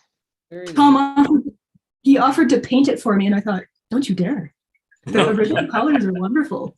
It's sapphire gray. I agree. I like the kind of, well, it's not a 70s feel because it's from the 50s, but I like the muted gray moodiness of it. Yeah. Sapphire gray. Yeah. Yeah. Sapphire gray. Oh. Yeah, that was the factory name. Yeah. Oh wow. And I think it was in '54 that they came out with alpine blue, seafoam green, sapphire gray, desert sand, and the most rare one of all is the coral, which is kind of a pink color. Interesting. All in the Sonnet Super series with the Super Go Faster stripes on the hood. Well, that's what I call them. Yeah. Racing stripes. I like the stripes. Yeah, I like the stripes too. Racing stripes, yeah. Another resource that you guys might know about, well, you probably know about, is this book. Yes. Called The Typewriter from Uppercase Publishing here in Calgary. And it's been a fun read. It's probably going to be my resource for a little bit while attending these meetups. I like the magazine. I don't have that book, but I like their magazine. I do too. Yeah, I have a few issues because I haven't subscribed to the magazine itself just because I never end up truly sitting down and reading it. So I read other things. Well, thank you for mentioning that. I didn't even know about this book. Published at a Calgary, Dan, by a lady here in Calgary. So make sure you have that one though, right? That's the Bible. Yes, so absolutely. We've got to have that one. I'll get my hands on that. If you think the typewriter is good, this is the core foundational textbook for everything, and you know it's even got the page marker like a typewriter. So just that by itself is so important. Okay, I'll look it up for sure. Thanks. It's so true. All right. And Dan, how are you? Hello, I'm fine. Nice to see you guys. Sorry for being late. I've been no worries. I haven't been making dinner. My fiance has, but I've been eating it steadily. There you go. So very nice. I had some maintenance to do here because the keys on my Chroma Colibri kind of stuck up. So I had some spirits to loosen it up because the keys were all, you know, I think it's oil, mostly old oil, but now it's running okay again. It's like so, Chroma Colibri Day or something. Sorry, I have a question for you. Did you get the Torpedo 30 that you were showing us last time? No, because I'm an idiot, and the guy who I bought it and I had it, Schenker, the postage guys, and it went out of me, so it went back to the seller. But I know the seller, so I missed picking it up last Friday because they were sending them it back. So unfortunately, he's going to send it back to me. It's another Swedish typewriter collector, so he's to be trusted. But I had hoped to show it to you here, but it went back, alas, first time ever. But it's been quite a hectic 2 weeks over here, so I haven't been having time. So I'm gonna show you the torpedo as soon as it arrives the second time to So it's a fun thing because I had a lecture about 1.5 week ago for a high school class, and brought 3 typewriters for them to test out, and was very good. The response was awesome, actually. They really liked it. I brought the Olivetti Lettra 35, one of the Underwoods, and a Corona 3. So they tested them out. Very, very nice to see. So I was behind their back, say, punch it harder, punch it harder. Oh, and all the girls have these, long nails. So they didn't want to broke it. So it was very nice. But unfortunately, and it's been actually the buzz of the week has been an auction. Just want to say, because it mentioned typewriters. Probably Sweden's greatest playwright for the last 100 years passed away this January, and they have been selling his stuff, and he only used typewriters. So one of his original typewriter went out for sale on sort of an e-auction last week. I checked it out. It was 5,000 kroner, which is about $500 starting price, and it went up to 28,000. Wow. So that's a tad much. That's a tad much. But it's too much even for me. Yep. Okay. Yeah, even for you and even for me. Well, I could bought it, but I have to wouldn't been able to eat until Christmas. But might be worth it. But it was a very good, because for me it's very special, because I'm gonna keep it short, because this is the man that pretty much started me writing back in the days in 1988. So it's probably the typewriter I saw in a TV documentary when he was sitting in the empty room, white room, hammering away, and I saw him, and I saw it. That's quite a living. That's quite a living. Maybe I should do that. So I got my first typewriter the same Christmas. So probably this is the typewriter that I saw in the documentary. Yeah. So you could get maybe the same model and just pretend. Yeah. Like you don't have to have his. Yeah, for 5,000 kroner, I would make a case at home and say this is a very big thing of Swedish cultural history. But 28,000 kroner, $2,800 is a yeah. So things going great otherwise. I still got the money, but I didn't get it.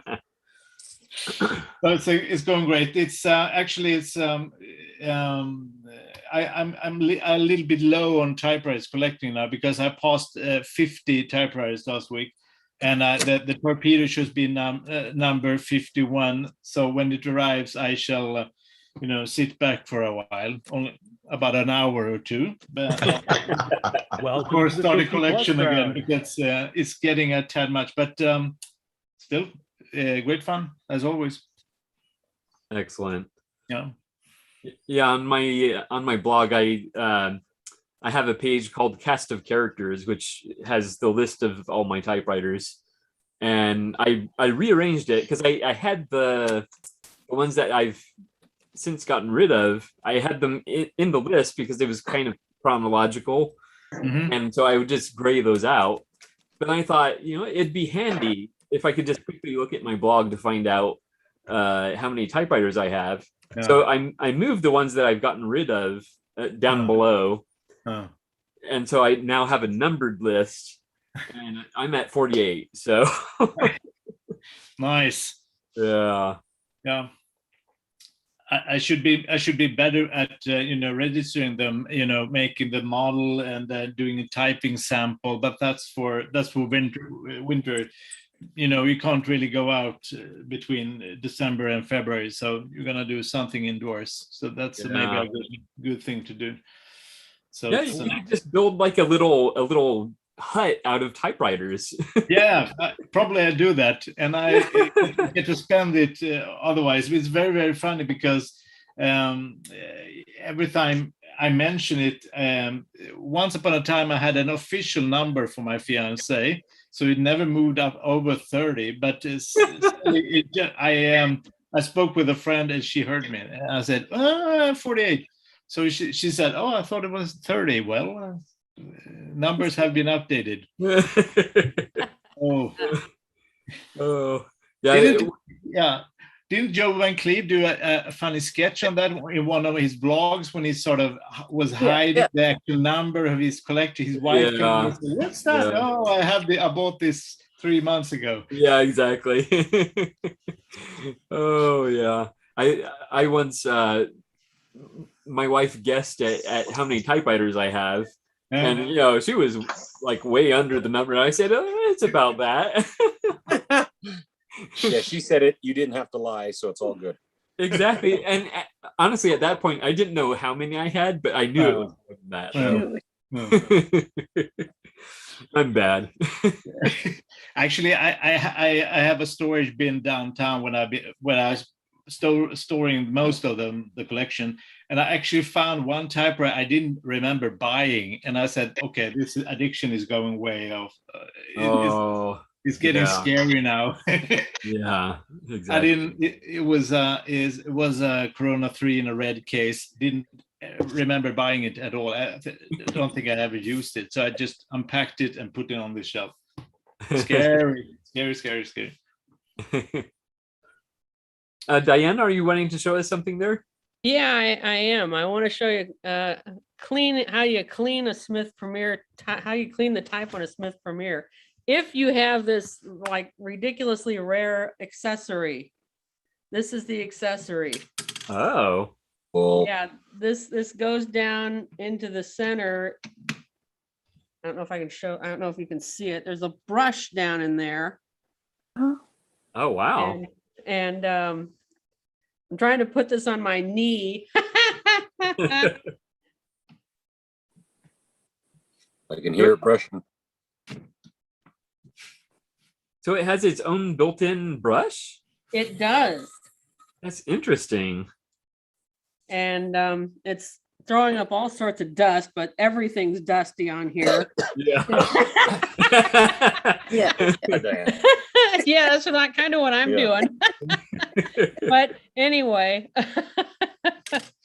so it rotates up and down, and wow. And super neat. Yeah.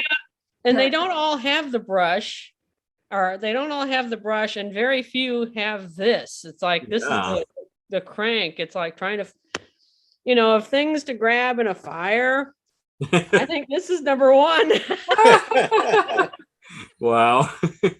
And then after that, it's the Smith Premier 6 with the big old carriage.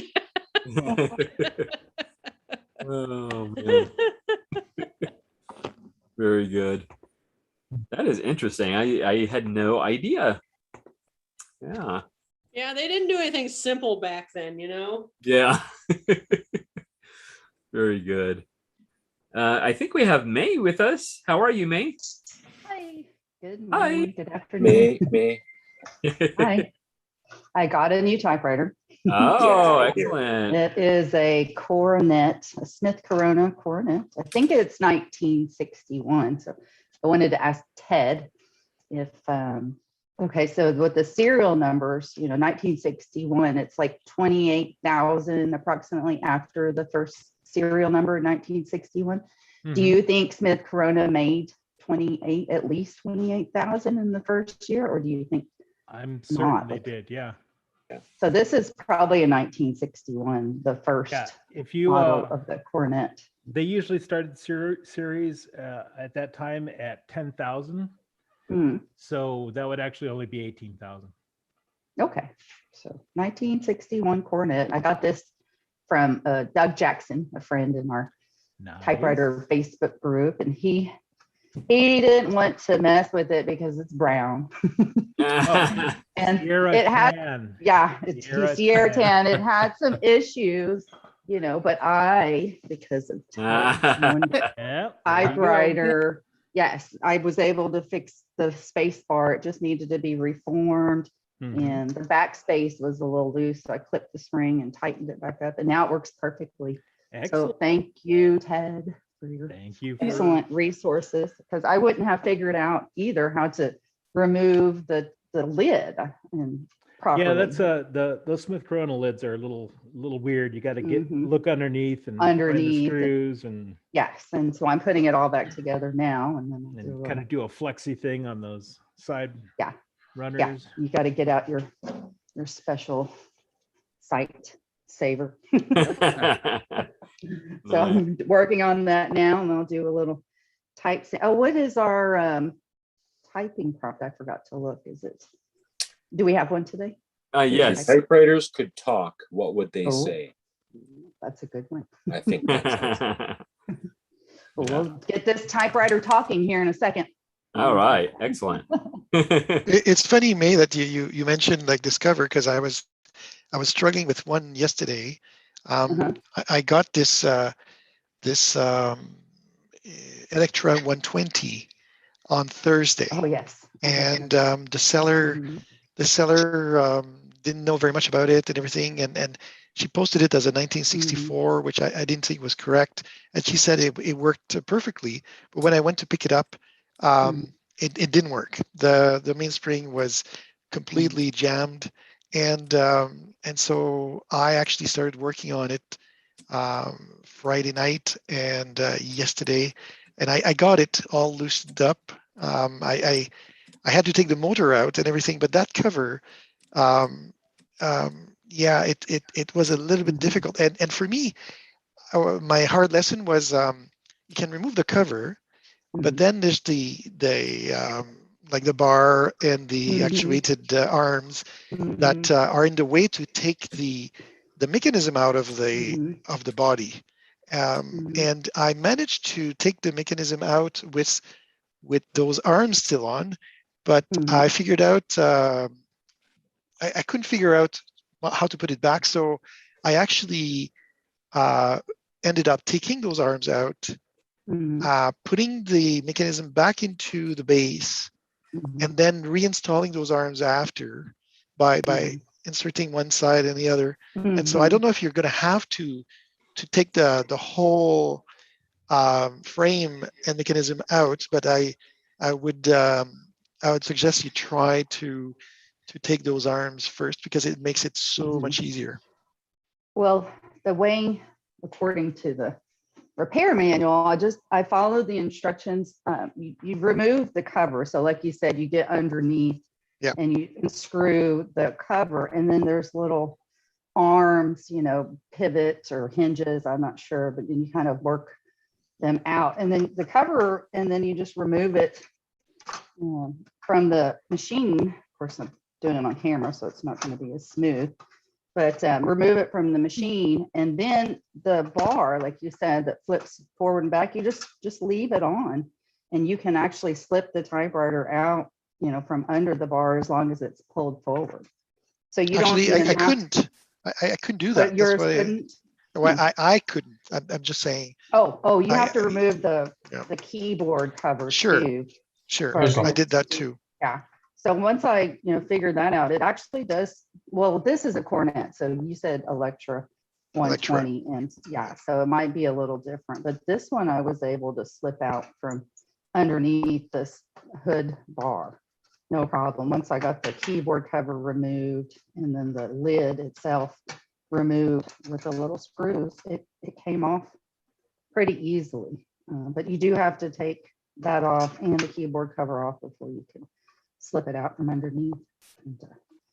Electra 120, I have one of those, but I've never had to take it apart because it was really clean. So I generally don't disassemble, if I don't have to. So exactly. The galaxies are a bit of a puzzle. Yeah. Yeah, with this lid. But once you get it figured out, you just have to do it step by step. You have to remove parts in order to get the whole thing disassembled, which I would have never figured that out had it not been for the typewriter repair Bible.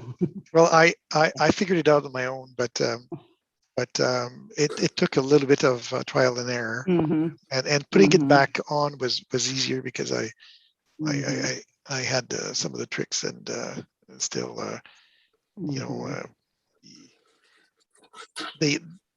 I just wanted to share that, but I mean it's working now. So I fixed it this morning. I reassembled it, and it's really working very well. Awesome. My Electra 120. Yeah, I love these 6 series Smith Chronos. They're just great. They're fantastic machines. They're a nice blend between manual typewriter and the ease of an electric typewriter for typing. You can type really fast on, Oh yeah. on an electric for sure. Yes. And I think Dwayne Jensen loves these things too. I think everybody does.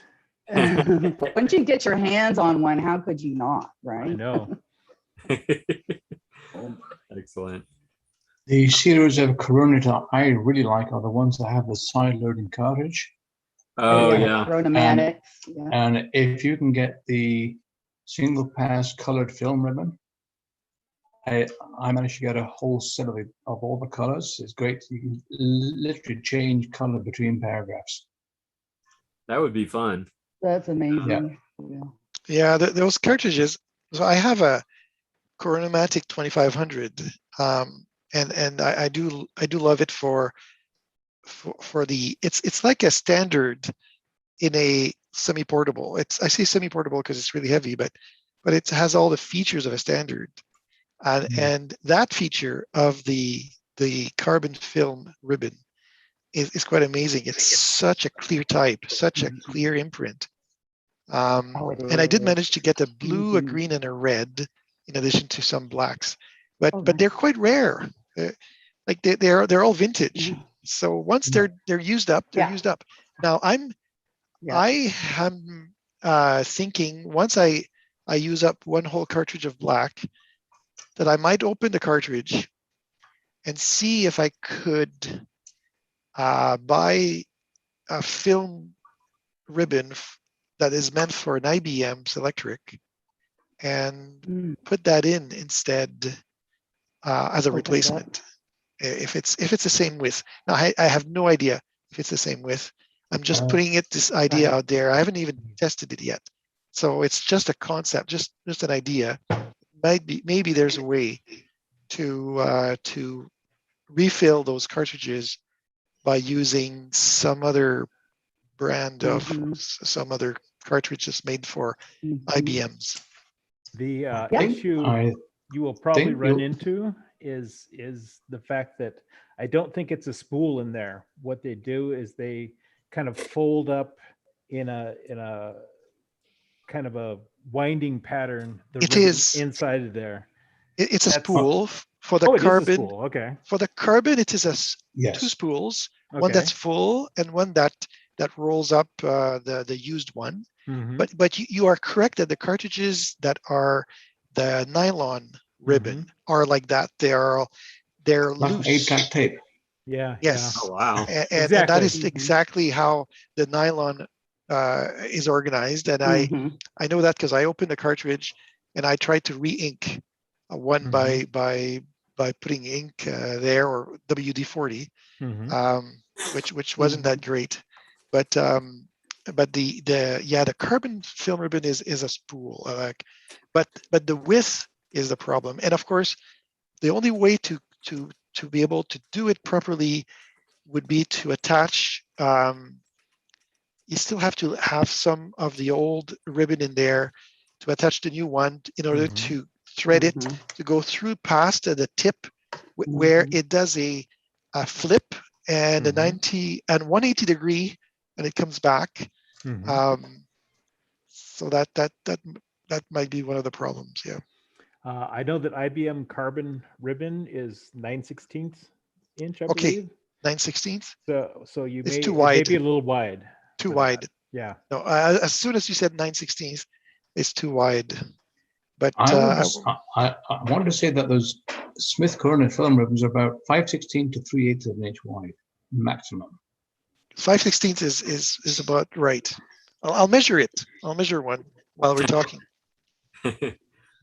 And so if a person has a way to split a ribbon, or I don't even know how you do that, run it through.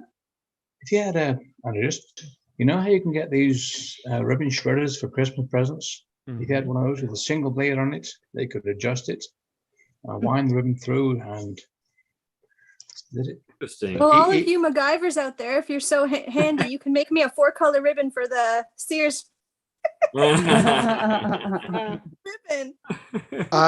Middle, so I can power reverse it. Come on.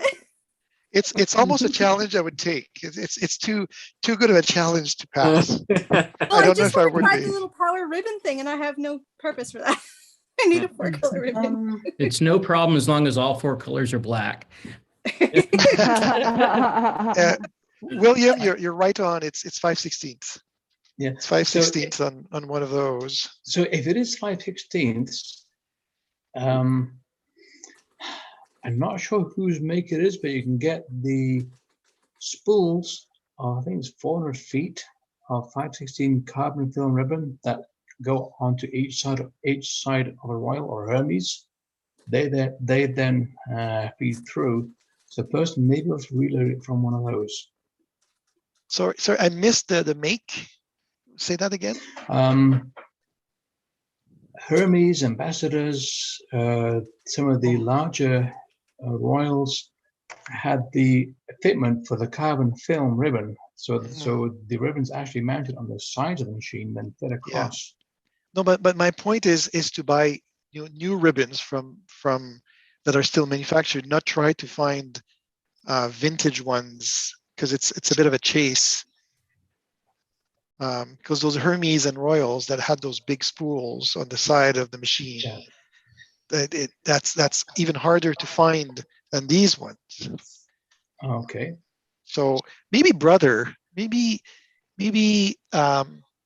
actually, in fact, there's still some Smith Corona electronic typewriters that have like the daisy wheels. Maybe those spools might work. But then again, you'd only have black. Yes, black. Correct. So the green, the red, and the blue are, and the maroon or brown are quite rare. Brown. Brown. I have seen the green sliding cartridges listed on aroundtheoffice.com. Down in the States, they sell the recirculation black nylon or the green single pass ribbon. Yeah. I got a green last summer, and it broke as soon as I tried it. But then I opened the cartridge and I repaired it with Scotch tape. I taped. Yep. And it kind of reminiscent of editing cassette tapes. Yes. Remember doing that back in the yes 80s? Yeah. Mm-hmm. Oh yeah. I think Indra had a question for Dan.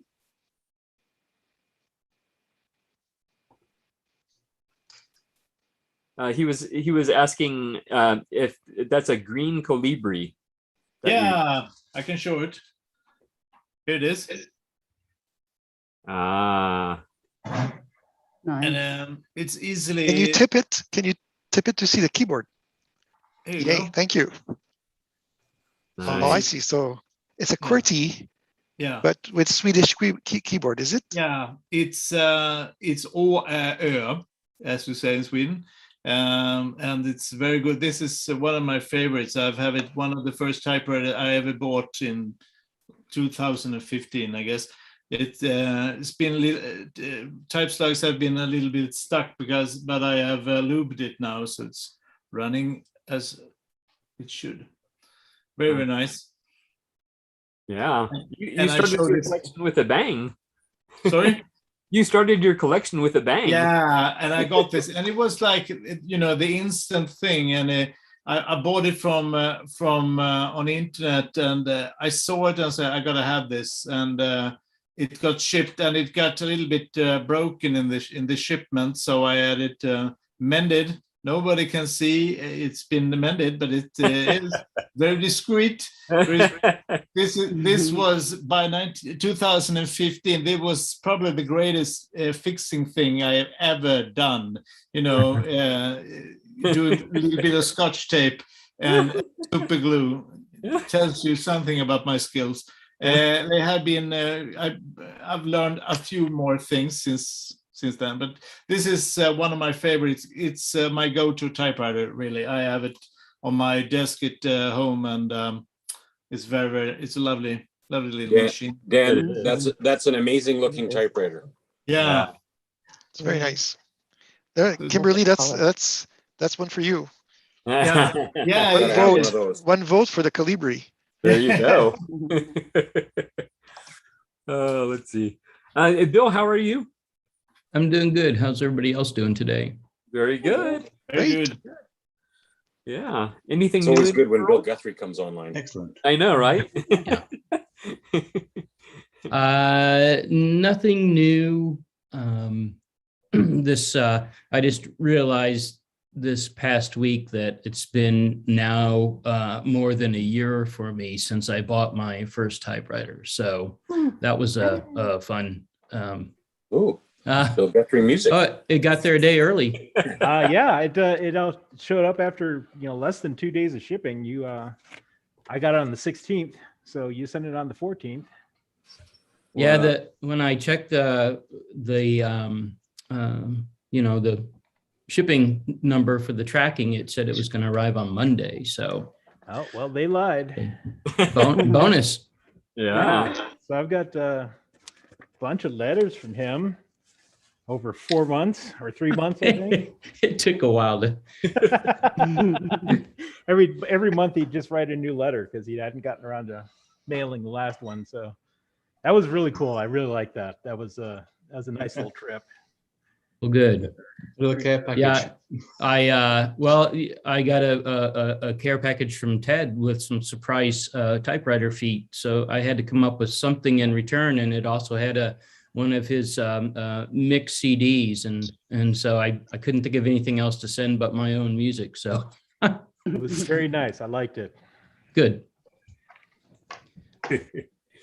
I'm glad everything arrived safe and sound, and all of the letters intact. It did, and I'm writing you. Let's see, I have 3 pages so far. Oh, that's so it, eh? You got a few coming. That worked for me. Excellent. Speaking of letters, there is a letter on its way to Kimberly, which she should be getting fairly. Is Kimberly still there? I think she's not actually. Oh well.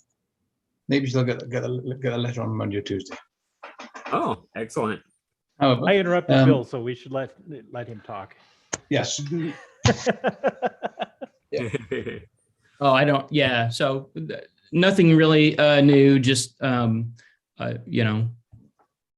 noted that it had been a full year now since I've been part of the typewriter community, and I had created a post out on my blog just noting, how that ends up being one of the greatest benefits of being a typewriter person is just all the other folks that you get to meet through this hobby, and that's been the greatest surprise, most enjoyable surprise for me, and so that's really all that's been going on. Just taking a moment to reflect back on how much life has changed and improved for me since becoming a typewriter fan. Very good. Very good. That's good to hear. Congrats on your first year. Yay. Thank you. Yeah, Bill, we remember when you were just a young guy a year ago, dark hair all over the place. You're an old man now. Yeah, getting old. I can't remember if I told the story on here before about when my kid was little and we got him one of those I think it's called the Wii gaming Exercise. console, and you have to create a little miniature version of yourself, and your little person participates in all the games. And so my son and his little buddy were playing, and they convinced me to create a little build. And I'm sitting there and I'm picking out everything, and it's just how I picture myself in my mind. And I pick my hair color, and it's like dark brown, and they're like, "What are you doing? No, your hair's white." I love the brutal honesty. Yeah. That's funny.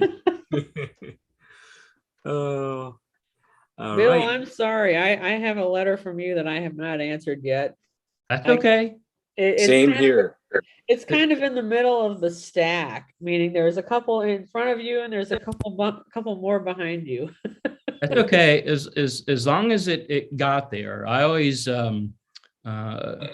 worry that something's gotten lost in the mail or I've messed up. I put a post out on the member forum. Actually, it's like my filing system was interrupted accidentally, and I keep an envelope out until I've responded to it, and then I'll put it in a container with all of my letters. And all of a sudden there was some cleaning done. And it's like, wait a minute, what happened to the letters I had to respond to? And it's like, oh, I put them in the box with your other letters. Oh gosh. So oops. That happens. Darn. Yes. It's my own fault. But as always, it's good to see you. Likewise. Yeah. And Lynn, how are you?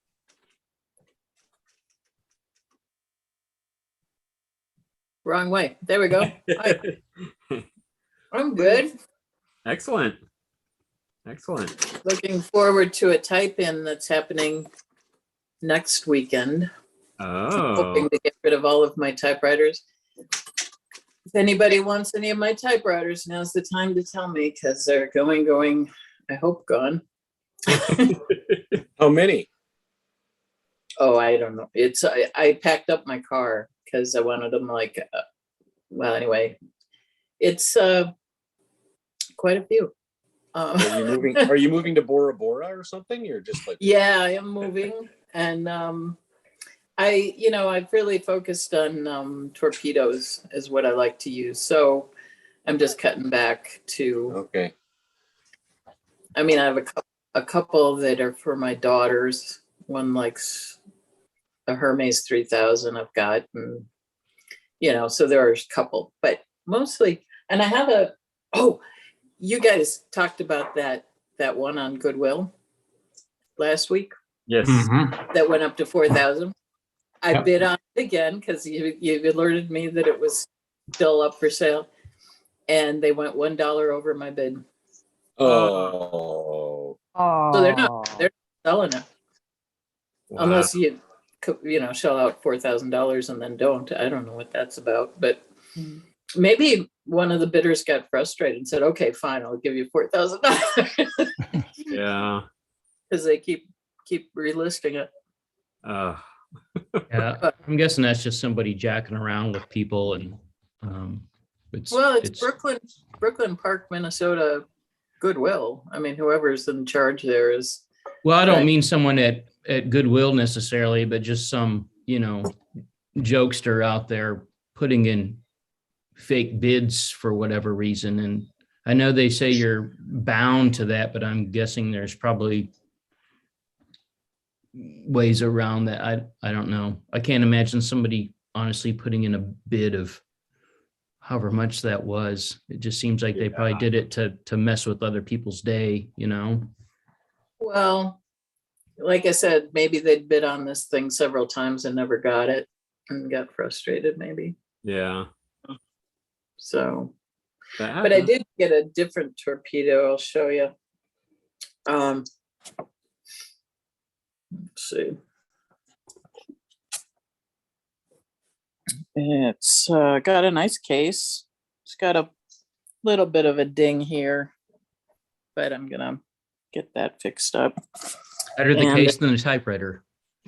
Yeah, exactly. Yeah, right. Oh yeah. Oh wow, it's a newer one. Yeah, it's 60. Oh, I don't have my little piece of paper. I looked it up and everything, but it's got a plastic top, but this is all metal, and it's a nice typer. It has different keys. This has like a key top that you could take off. You can definitely tell when Torpedo and Remington got together, right? Yeah. but it's a really nice typing experience. And I wish I had my piece of paper with the sample on it. I thought it was with the, oh well. Lynn, there's no logo on that or no torpedo thing. Is it just on the back? Or I guess it's there on the top. Just okay, yeah. In writing. Oh, there it is. Not brought out by paint. Yeah, okay, cool. Yeah, it's yeah, and it's a good. It hasn't taken any. It's fully functioning without any problems. So wow, that's nice. And this vintage is a lot cheaper. Yeah. You don't have to go crazy to get into a torpedo of this age. It's a $4,000 typewriter to you. But more like a 200. Yeah, okay. I'll go 200. That's okay. That sounds like a more fair price. Well, that one that keeps coming back is script and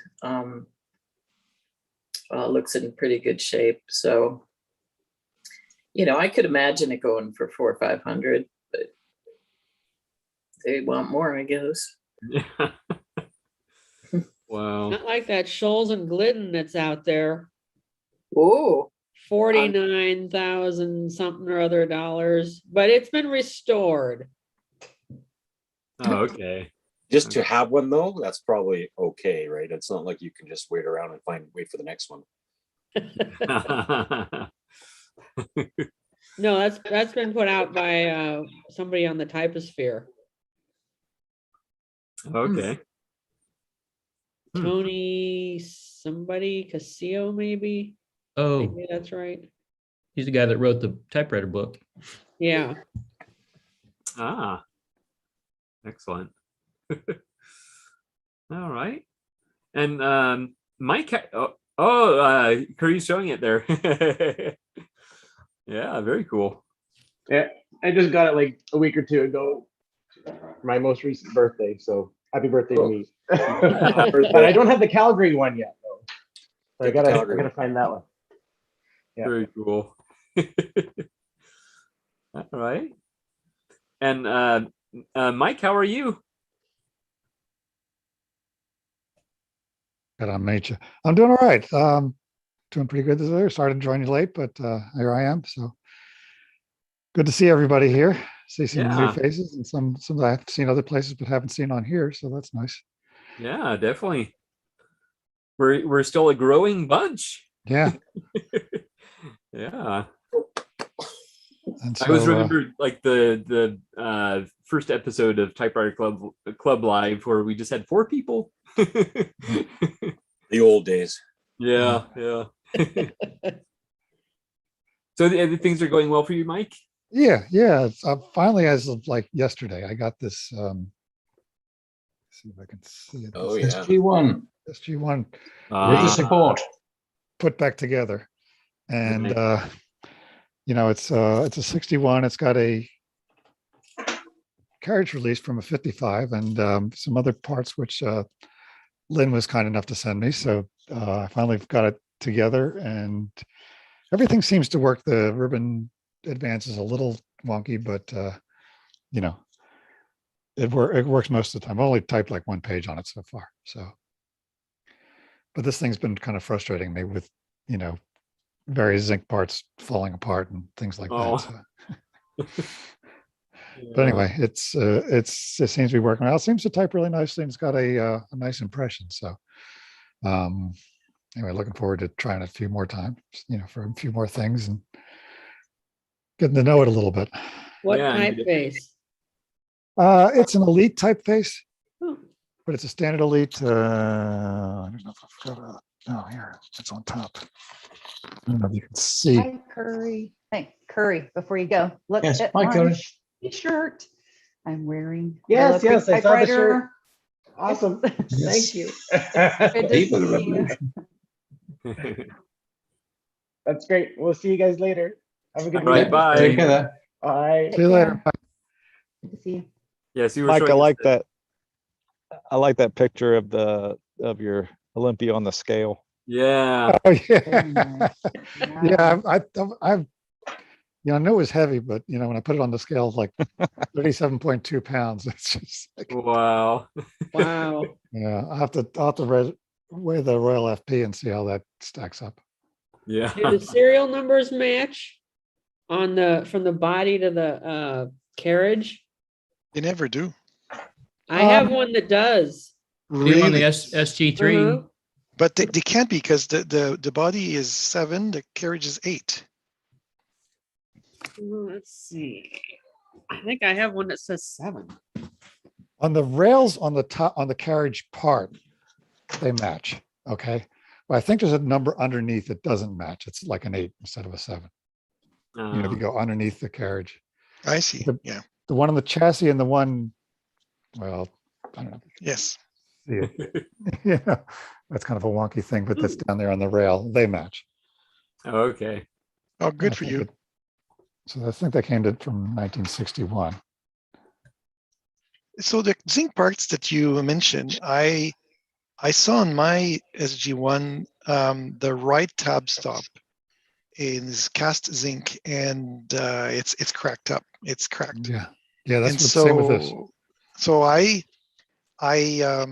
measured it, and I made a mock-up, and I still plan to make about maybe 6 or 8 of those dab stops, mill them on my milling machine. Oh, nice. And I'll do them in steel instead of zinc, so that they'll last a little bit longer. But it's still a puzzle to me why the left-hand stop is steel, but the right-hand stop is cast zinc. Why not make them both steel for a machine of that price? Right. Yeah, it's amazing, but I guess I didn't expect it to last 60 years. But. Yes, maybe. But yeah, but still, it does take quite a beating as that tab stop. If you think about it. Does it have possibly something to do with, I believe the SG1 is the same as the SG3, that when you're typing, you can actually like bypass the right margin stop with the space bar. So you don't have to necessarily hit the margin release. And it was an intentional part of the design, apparently. And I'm wondering, because the left hand margin is a kind of a hard stop against when you slam the carriage return, and so the right hand margin does function a bit differently. I wonder if that has something to do with why they might have chosen a different metal. Yeah, the 55 doesn't. This is a steel one, the one that that I got. And this one doesn't. Well, of course, it's all in alignment and everything like that. This one doesn't bypass it with the space bar, but if you tab it, it just goes right past it. So tab it'll go past it. Yeah. And the other part cast zinc is cheaper. Like it's so much cheaper than having to machine a part. It might be 1/20th or more of the cost. And I should price it, but cast zinc is extremely cheap to make in large quantities. Whereas all the other, if it is steel, it has to be milled. And that is at a time before CNC machines. So you had to have somebody make them. And that takes a lot of time. Yeah, I also found that there's some zinc parts inside the tab mechanism. There's the tab brakes, and there's like 4 little brake shoes in there. One of them, there's zinc, and one of them had kind of semi-crumpled, but I was able to sort of file it down so that it functioned. But it'll probably break again. Yeah. So that was kind of a mess. Because it kind of swells up when it starts to deteriorate and binding. So the tabs weren't working at all at first. Interesting. Seems like you should have taken the whole carriage from me. Since I Yeah, maybe. It's so doggone heavy. I thought it would be. That's true. Shipping would have been a problem. Yeah. Well, and actually, the tab brakes are in the body. They're not in the. Oh, okay. Yeah, that was that was the issue. But the margin or the carriage return is fit fine. Oh, good, good. Yeah. Excellent. And that was also zinc, and it was coming apart. You know, it was all the plating had flaked off on the original one, and you could see the zinc underneath. And it didn't look like it was long for the world. Oh. Wow. Yeah. So this machine's kind of frustrated me for, I don't know, 3 or 4 months. It's been sitting around, and I haven't felt like working on it, so it's been clogging up my bench. But anyway, And does it say it was made in Germany, or does it say it was made in the US, or on the back?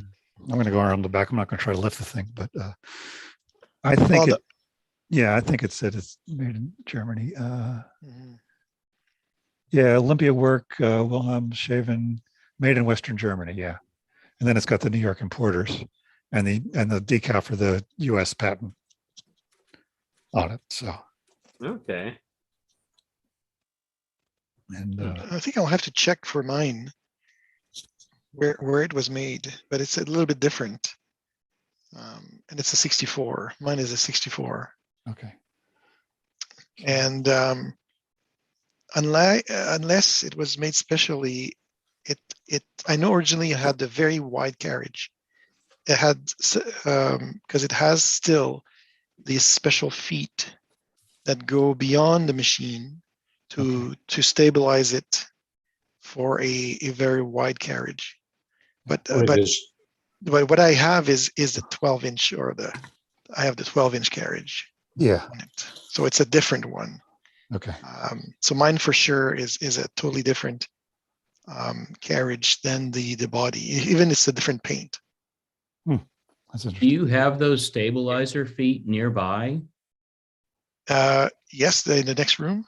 I've always been curious because I know when I got my SG3, it came with the owner's manual, and it mentioned the 5 different carriage sizes, and that the 2 largest sized carriage came with the stabilizers, it's like outriggers or something. And so I was just always curious what those look like. If you go to the typewriter database under my name for an SG1, I have a picture of that, an excellent picture from the bottom. I stood the typewriter up, and so you'll see not only from the top, but you'll see from the bottom what they look like. Okay. They're huge. That's perfect. And you're Daniel from One Type Page, correct? That's right. That's me. Yeah, excellent. All right, and Bernardo, how are you? I'm great. How are you? You've Good got to be 2 back. cameras now. Good to see you. Yes. Yeah. I've been experimenting. Ted is rubbing off on us. Yeah, I hooked up my iPhone to the Mac, and it turns out I can with the OBD I could just use I didn't have to use any apps. Oh wow. Oh, okay. Just recognized it, yeah, as an input. Nice. Well, I had to crop it's actually on the camera app, but I cropped it so you can see the interface. So it's mirroring the camera app. I think it works pretty good. Yeah. It's not too bad. Looks great. Yeah. Yeah. So I good. bought my Hermes baby as well. Oh, wow. Nice. Putting Gregory your feet on showed it? his. Yes. No, this is still the old feet. I'm still waiting. Oh wow, it's supposed to be there like a week ago or 2. Yeah, they're still being held in customs. Oh, geez. No. Yeah, it's been crazy here in Portugal. I've learned that our postal system is.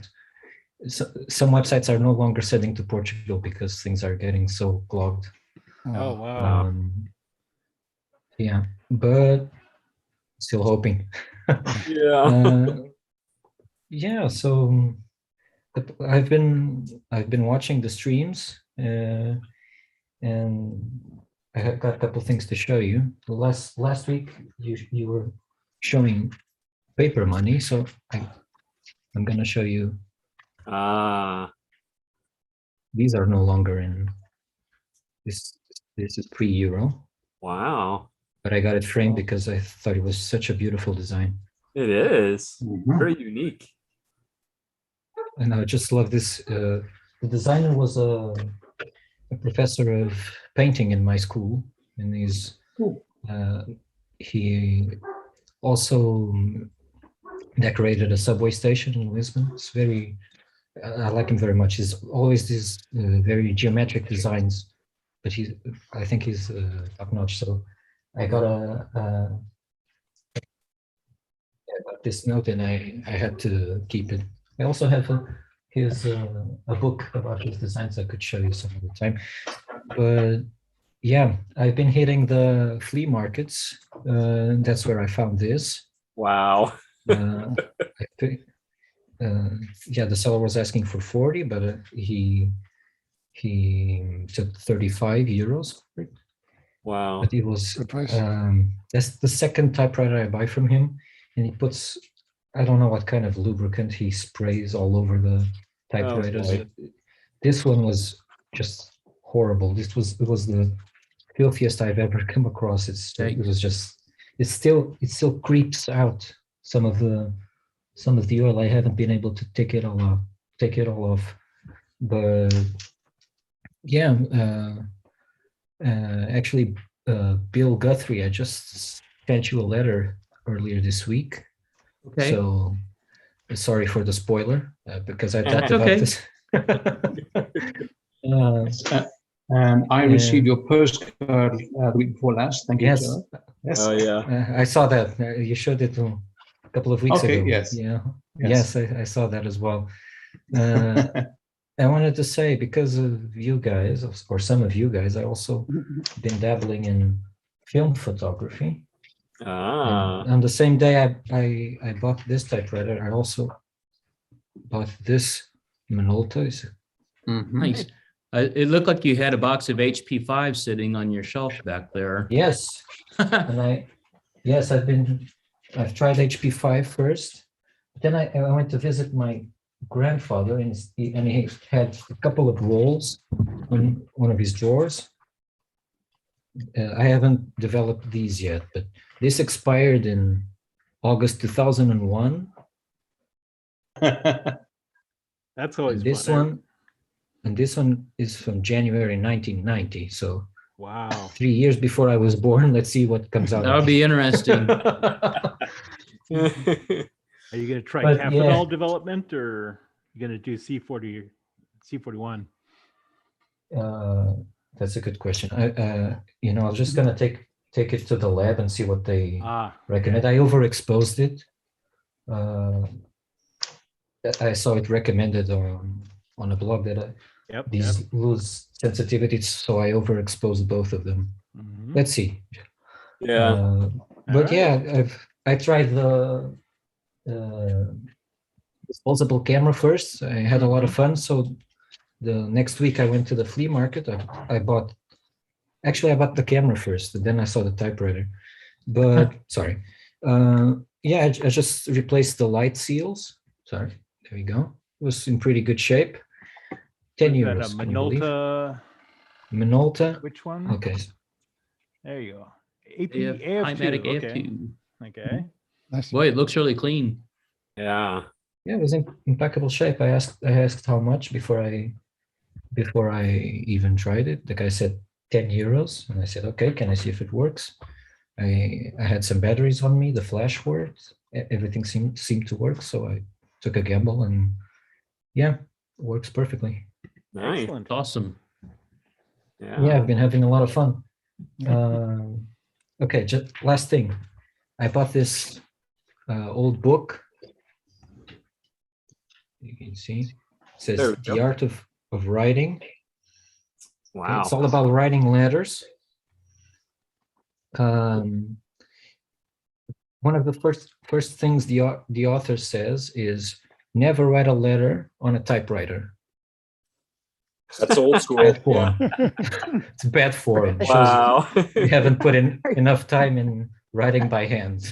I only saw that when I got home. But okay, I'll just. Ignore that. That's bad advice. You know? You have to think of when that book was written. When that book was written, typewriters were the mainstay of the office, and a typewritten letter was seen as being impersonal. Yeah, I used to get told that too when I was young. You know, you got to write a letter, it's personal, and that means you have a connection with the person. If you use a computer or typewriter, you're being rude. Maybe the author's just a knucklehead. Yeah, he is today. Yeah, she says that only if you're a very busy man would it be understandable for you to write on a letter on a typewriter. Otherwise, you need to write it by hand. Wow. So I haven't read any further, but I will. If I have any other pearls of wisdom like that one, I'll share it with you guys later. Excellent. Okay, that's it. Very good. Very good. How are you enjoying your Hermes, Gregory? Sorry, maybe you've talked about it already. I've typed 2 short notes on it and a full page blog post. And I have to say, at first when I was using it, it was very hard on the fingers. Like there was no resistance when I was pressing down on the keys, and so they would bottom out like before I was expecting it, and so it'd be very jarring to my fingertips.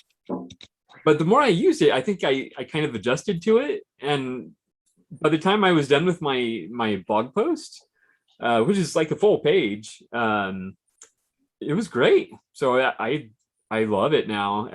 I mean, I loved it before, but just because it was, you know, on my wish list and I felt it was a good bargain. But now that it's more comfortable to use it, yeah. Because of course, I bought mine because I was going to say I bought mine because of how comfortable the keys feel for my fingers. Okay. They don't bottom out for me. Just because I had my first typewriter Nakajima, they're very hard and they do feel hard on my fingers, and I have quite sensitive fingertips. So I bought this one exactly for that, and I've been surprised because what year was it? Mine is 1974. 1974. Interesting, huh?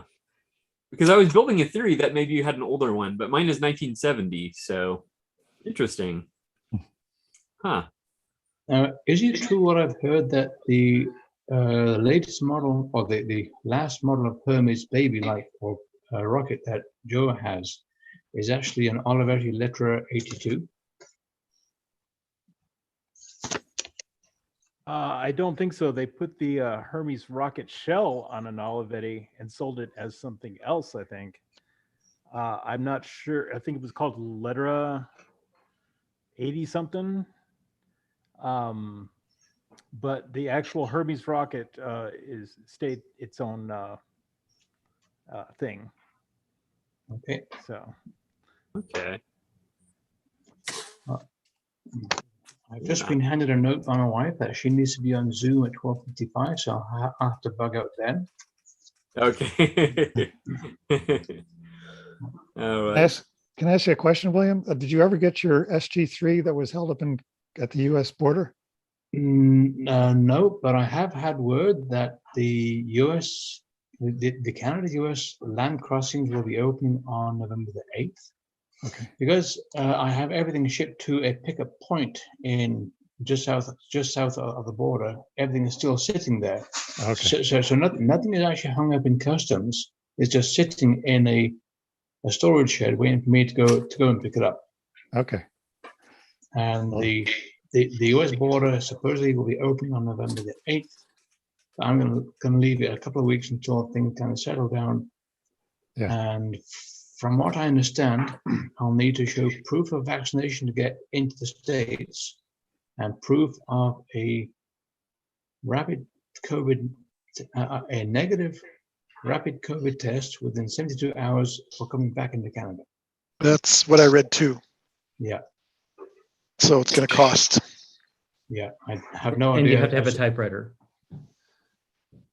I have no idea as to what a rapid test costs, but it's probably the price of the typewriter. I don't know how much you paid, but So I would expect, unless the government allows the another version, I think it's going to be something of like $100. Now you might have paid more for your typewriter, of course, but for that SG1, SG3, sorry, I think I paid $36. Sorry, $49.95, including free shipping. He just wanted to get rid of it. What you could do is get your test in Canada because they're good for 72 hours. that's what he's saying. Yes. It still costs. Yeah. Not in Canada, does it? Canada, it's free, isn't it, to get a test?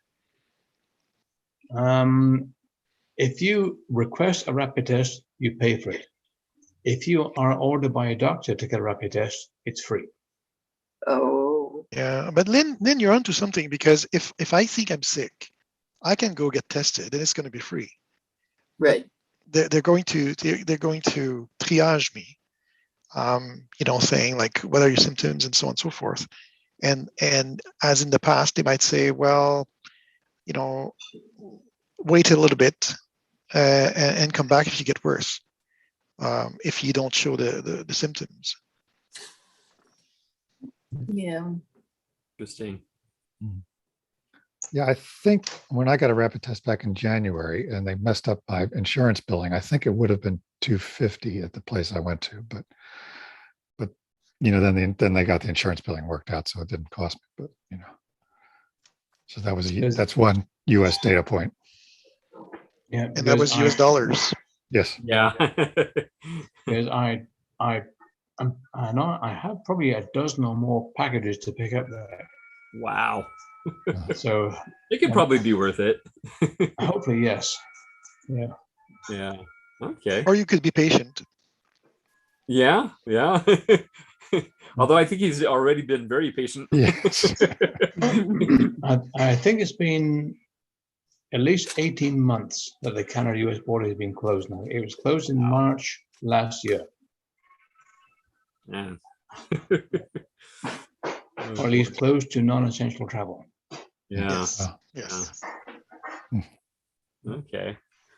I am going to share my screen real quick because I know there's some YouTube comments, and I saw one specifically for Ted, so I want to be sure and show that.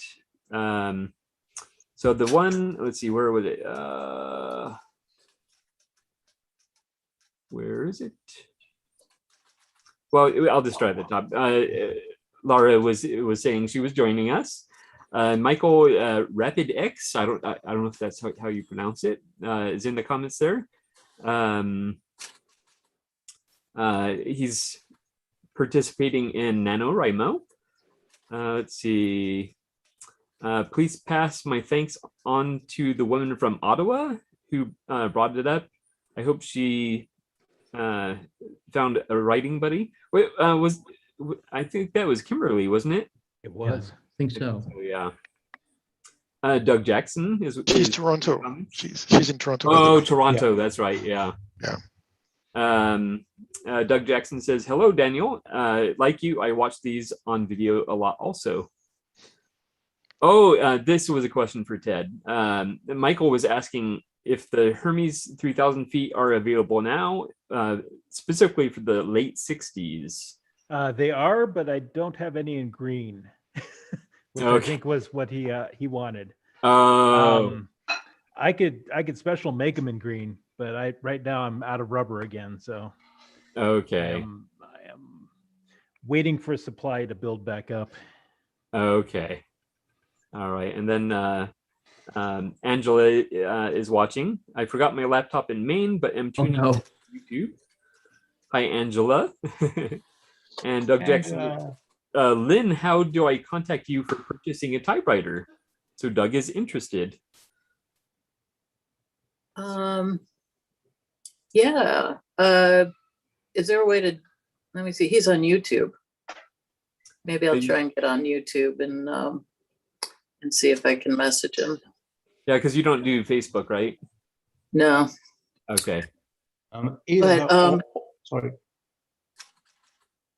either or sign up as a TypePal member, then you can look up Lynn's address on the directory. Yeah, I haven't gotten around to signing up on TypePals, but that would be a motivation. There you go. Then we'll have 100 members. I'm on the old lists. People find me on the old lists that were circulated. Oh, that's right. Yeah. The old list. I forgot all about the old list. Yeah. Yeah. That's how I found you. That long ago. I mean, time is weird right now, but it really is. Yeah. So Lynn, where are you situated though? Where are you taking those typewriters, and where are you? It's in a typewriter meetup in Minnesota. Minnesota. Okay. Yeah. What all is planned at the type in? Did you purchase like a table or a booth space or something where you'll be able to sell your machines? I think it's pretty informal. Be sort of like out of everybody's trunk or whatever. Oh, kind of like Hermes. Yeah, it's kind of in place of that. People were disappointed it was canceled, so they just made a little local one. Okay. I'm curious because I've never been to such an event, so. Yeah. Well, either. If they start up again, we'll expect to see you there.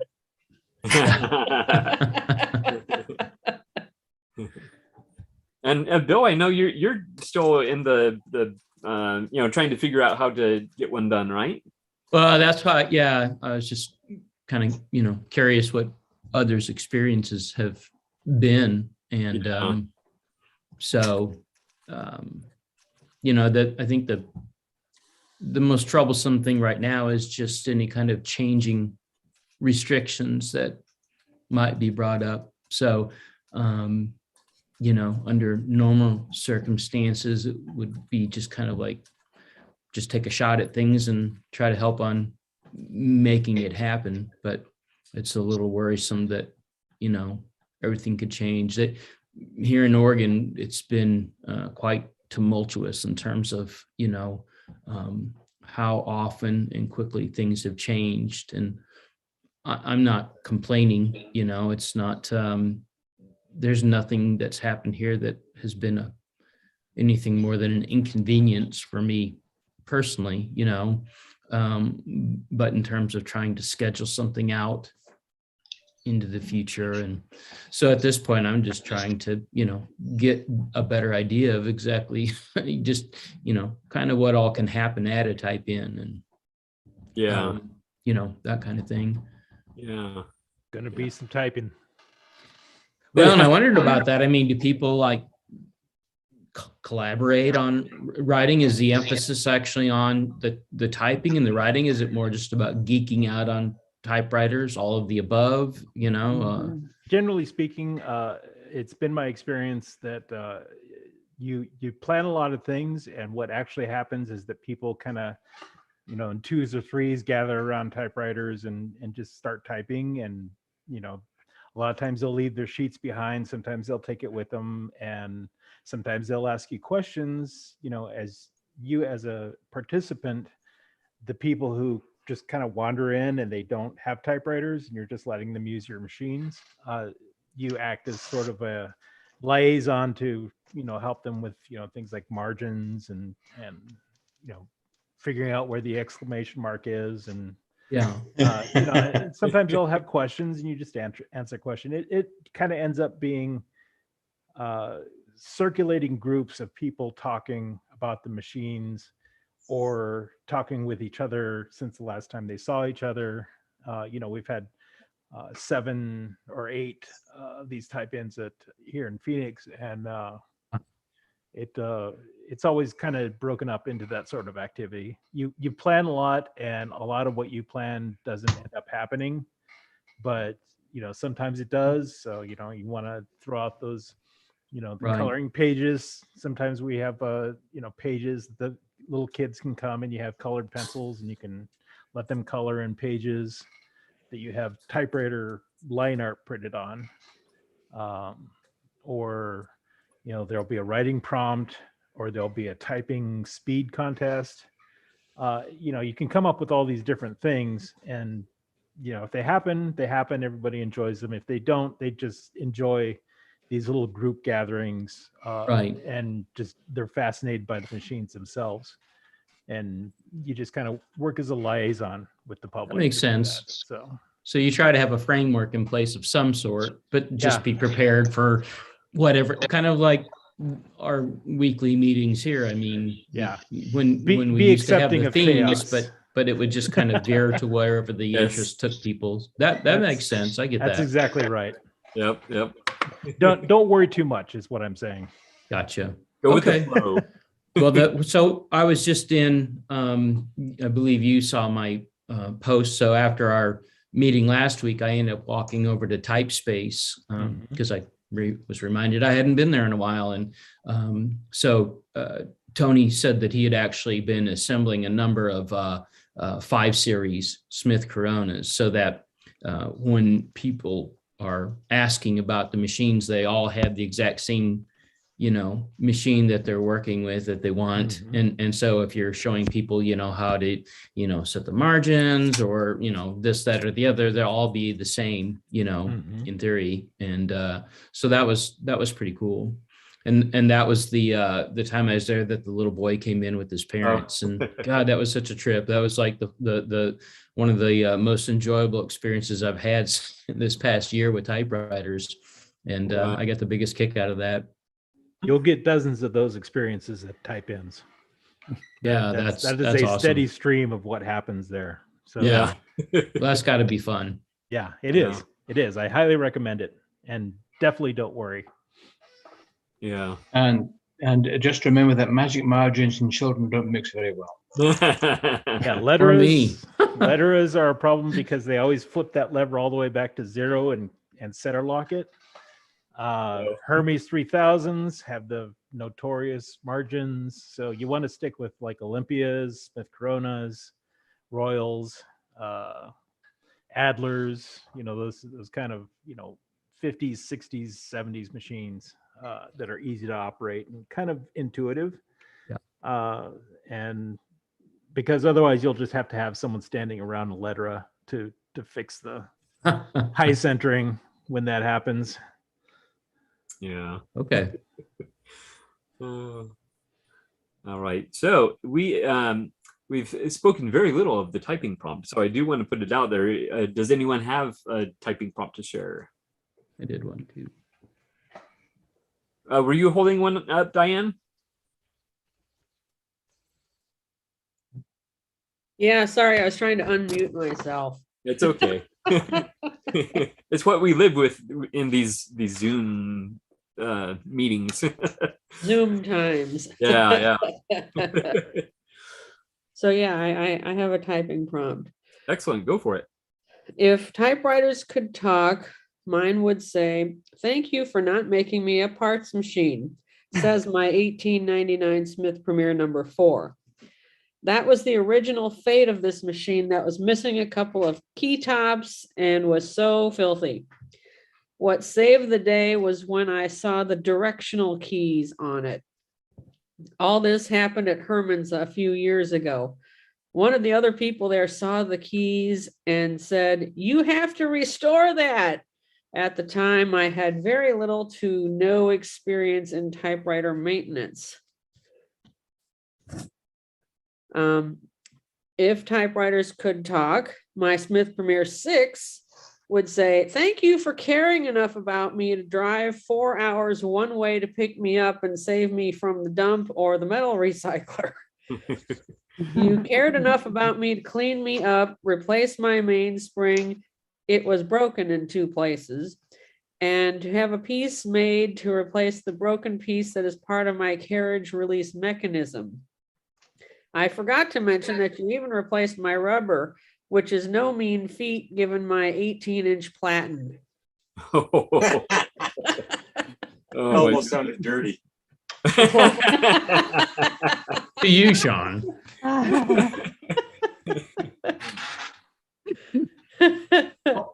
My wife needs to get on Zoom with her peeps, so I'm going to wish you all All right. Very good week. Have Thank fun. you Look so forward much, to meeting William. you next week. And yes, I'll try and see if I can write some more letters. One letter I have in my typewriter right now is to a fella out in New Brunswick who is not online right now.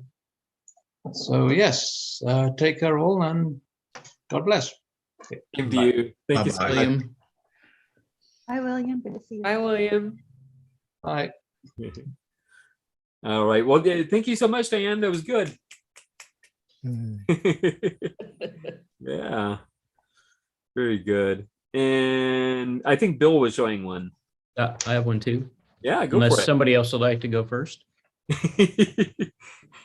You're not getting shy on us, are you? No.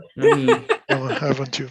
Be Oh, careful good, saying good. that because you'll get upstaged by May and her I know. her May has to song. go last. Yeah,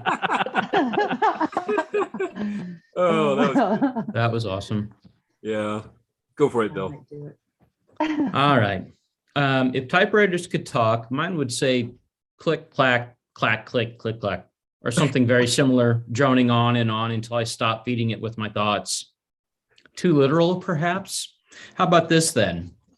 Hey, Bill, I really want to thank you for buying me and saving me from an existence where I was never used, at least not as long as I can remember. I can almost recall a time where I was proudly put to use, but then that was long enough ago that any such recollections are fuzzy at best. Look at me. I practically look brand new. There are no chips or scratches in my paint, and most of my keys still retain their slightly textured surface on their faces. While I might have been put to use at one point in time, it must have been brief. But then I sat and sat and sat some more there in my case. Obviously, it managed to save me from a few nasty spills, among other things that might have come to cause me harm. So at least there's that. But what good is such protection if I'm never really being used? Until you came along, that is. Once again, I feel like the machine that I was designed and built to be, a writing machine like none other. My sole purpose for being is to help you take those thoughts that you've extracted from your brain and sometimes your heart and see that they are placed on pages of paper to be read later, often again and again. This makes me feel good, and it's so much better for me than just sitting around as I've done for so long. I understand that you have other typewriters vying for your time, and I'm okay with that, as you've always managed to include me in the writing process at one point or another. The nice thing about being a machine is that there's no jealousy, just a need for some use every now and then. Were I to actually have emotions, I'd likely pick up on the fact that your appreciation for me has only grown over time. After dealing with things that try to put words at your fingertips or thumb tips, as the case may be, or that track your very whereabouts at all times, along with everything that you might choose to view or read about, your fondness for me surely only grows. But as it is, I'm just a machine and nothing more. Sure, I'm a fantastic machine. I do realize this. I've known this all along. As such, I'm beyond grateful that you're once again giving me a chance to do what I'm meant to do. That's all that I truly need, along with a little maintenance every now and then, which you will see to as well. I hope that you're as content with me as I am with you. For those wondering, I am. Oh, excellent. Very good. Thank you. Yeah. And Daniel, I think you said you had one. I do have one, and you'll see it starts like Bill's, but with a different slant a little bit. If my typewriters could talk, it would say tac tac tac, bonjour, comment ça va? Because my typewriters all have French Canadian keyboards, and they wrote a lot of French. My 1957 letter 22 was made the same year that my parents met at a street dance, and they were together 63 years. So that my letter 22 could tell me all about all these years. Did it write love letters? Did it write breakup letters? Did it send Christmas and New Year's wishes? Did it type postcards? Did it write checks for furniture or for a new car? Did it actually break? Was it repaired? If my typewriter could talk, it would have a lot of stories to tell. And that's what I wrote. Thank you. Excellent. Very good.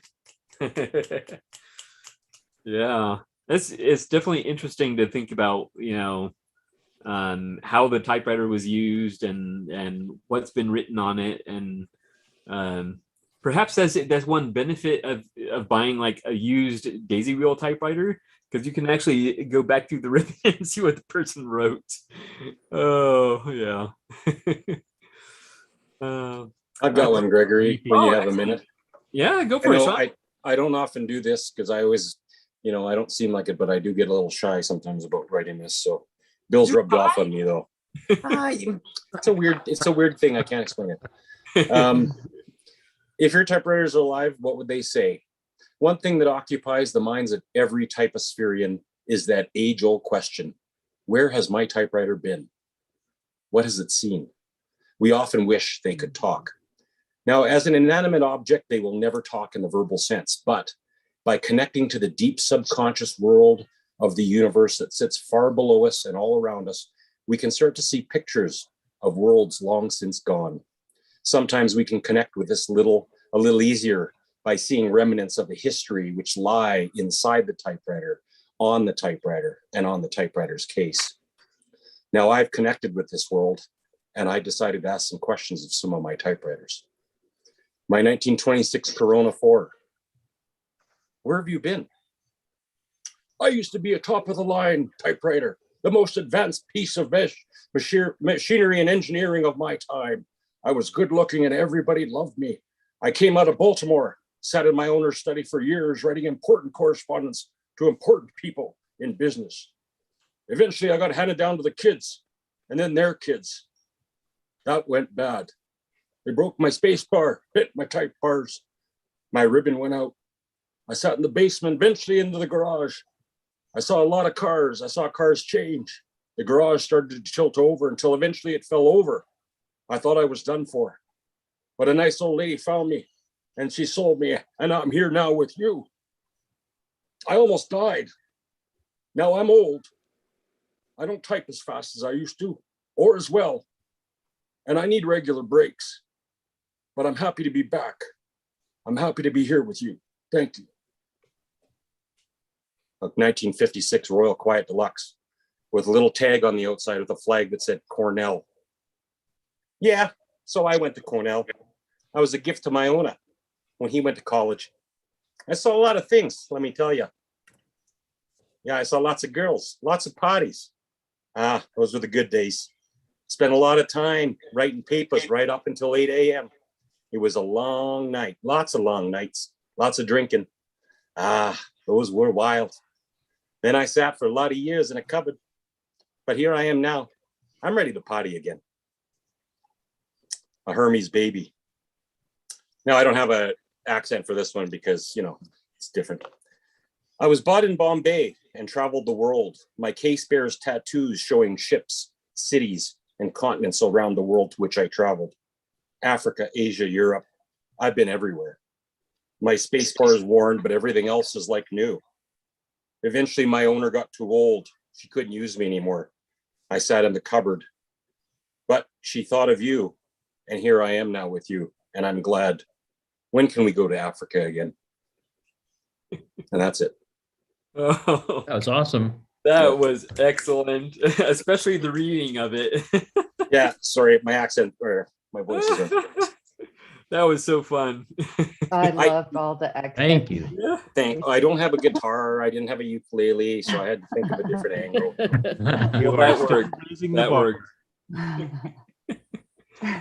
worked. All right. Anyone else? May. All right. Typing prompts. Okay. So I wrote a song. No, I'm just kidding. 2 weeks in a row. If my typewriters could talk, what would they say? They would tell me that they're happy to be working today. Yeah. No, seriously. You thought she was kidding. I know. I think in songs sometimes. I'm kind of like Weird Al Yankovic. Like, I will twist tunes and make funny little That's songs awesome. in my Hey, head it worked for sometimes. him. So here we are once again, all together, chatting about the greatest machine of all time. Woo! Today's typing prompt asks us, if your typewriter could talk, what would it say? With over 50 typewriters under my roof now, it's hard to single out one typewriter's dialogue. Their ages span from 1929 to 1985, so each one would have a unique story from the era of their heyday. My first typewriter in 1971, Brother JP3, branded as the Ward Signature 511D, would express how much America is evolving since ending the Vietnam War and the dawn of modern feminism. My oldest machine, a 1929 Royal P, would tell me how much history it's seen in its nearly 100 years of typing. All my machines would share personal stories of their previous owners' lives. Then they would shower me with words of gratitude for finding them, to appreciate them, and return them to their full glory. They would cry out words of joy for seeing the light of day again. They would tell me how grateful they are to be able to write. If my typewriters could talk, they would give huge shout outs at 40 words per minute to the wonderful world of the typosphere for glorifying the preservation of the typewriter, for the greatest machine of all time, for creative writing. My typewriters would sing many words of praise for what Ted Monk has done for all of us, and to the many others who generously share, post, blog, and teach us about how wonderful typewriters are. Oh, excellent. Very good. I'll write a song next week. Ted's going to need a bigger camera for his head. Yeah.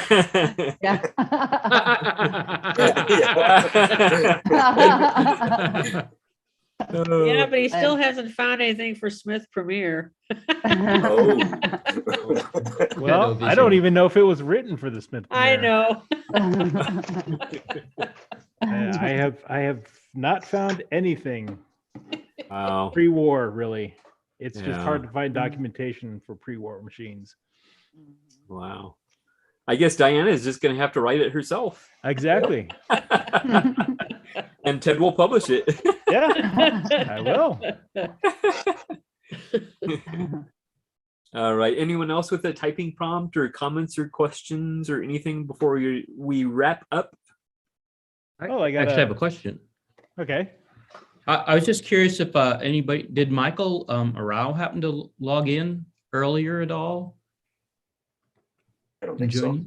I don't think so. It was interesting because he had mentioned in his letters to me that he's not on Facebook, and so my wife is the Facebook person in the family, and I went on to Facebook Marketplace and saw like a Latera 32 up near him for actually what looked like a reasonable price for a machine that was fully functional. And so I sent off a quick letter to him to let him know, and I saw he posted up on One Type page that he was supposedly going to go look at it yesterday. So hopefully it all worked out for him. Ah, okay. Yeah. We'll find out. I get all the Michaels mixed up. Is he the one that runs? Yes. Okay. Yeah, he usually pops in, late in these meetings, but he usually shows up. Yeah. After his archery thing.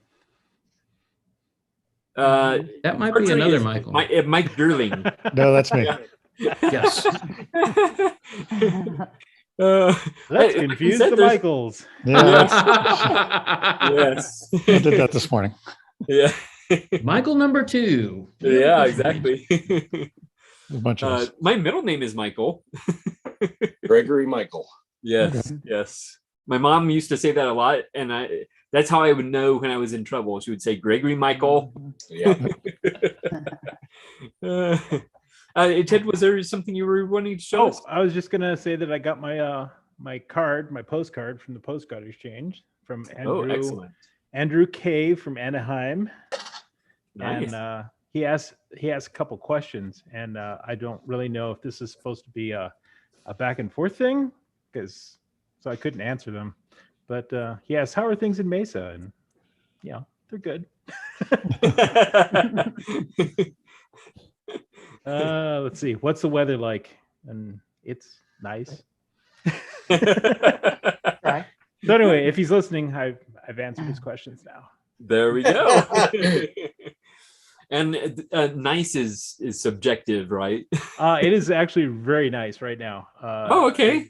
Compared to this summer was brutal. Yeah. I can now actually go out in the garage and type and not not lose 3 pounds in perspiration. Yeah. Doing it. So excellent. It's very nice right now. Yeah. So Greg, Gregory, you don't mind if I show one last thing? I'll show this because Ted's here and yes. Joe didn't show up, but we'll have to re-show Joe. So Ted and Joe started talking about those little cassette tapes and doing sort of letters by yes, audio. Mhm. And so I ended up finding 3 of these actually. This is letter packs. These are the Smith Corona letter mail. The mail call thing. Mail call. Looks like a telephone. Yep. Yeah. So now when I saw this in the picture online, I thought they were like, like this big. No, they're big. Oh my goodness. So you stick this letter pack in here, and there were 3, 6, and 10-minute letter packs. Mm-hmm. And then you stuck them in here, and you could re-record off of them. Like, it's just such a weird, just so cool and neat. It's like an 8-track tape. It's actually what they called the play tape, but then Smith Corona used it in a sort of a different format. And then you would turn it to, I want to do this, and then I want to record. Hey, Ted, how are you today? Yeah, I'm calling I'm not calling, and that kind of weird stuff. And then once I was done, I would get to pack that out and send it off to Ted. Ted would play it in his. So we'd have to get a pair of these, $70 US back in 1967.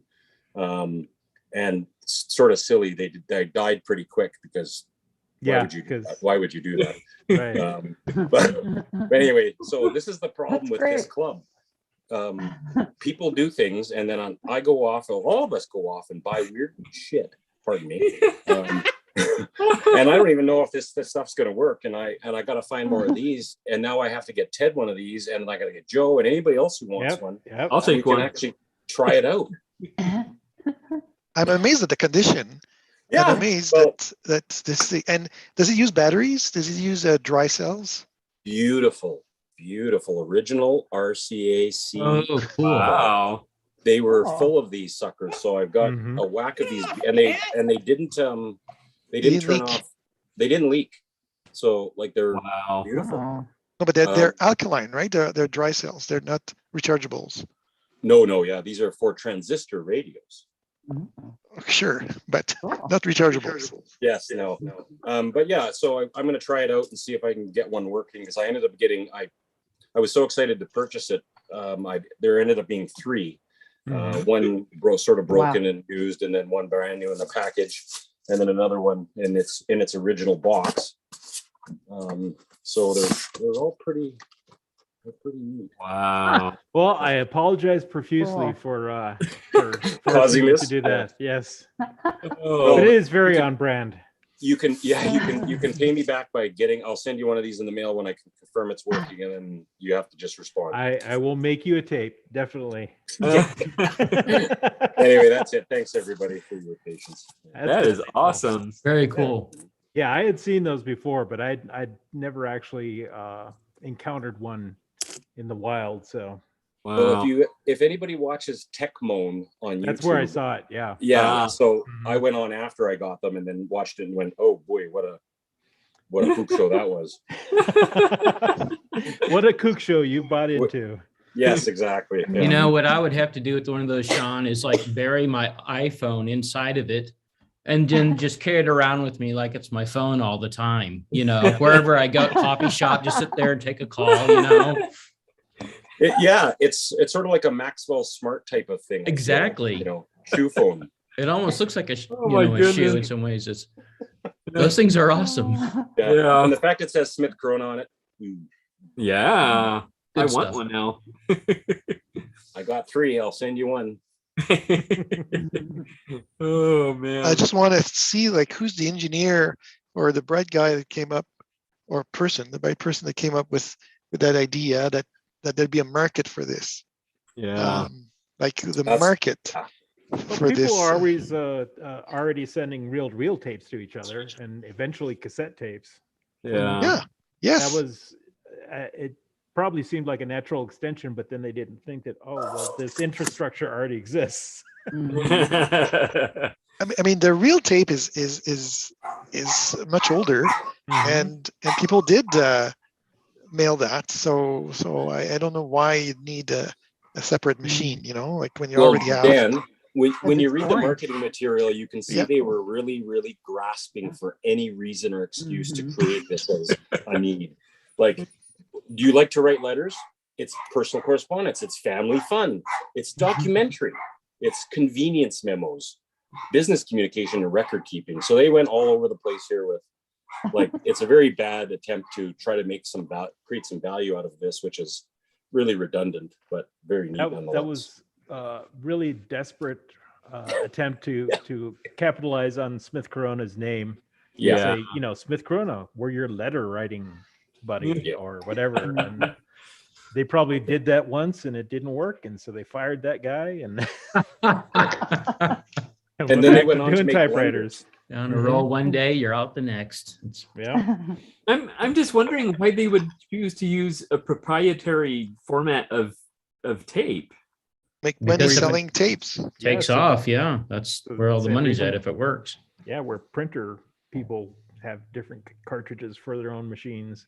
Yeah. Make their money on the cartridges, not the. Well, when did 8-tracks come out?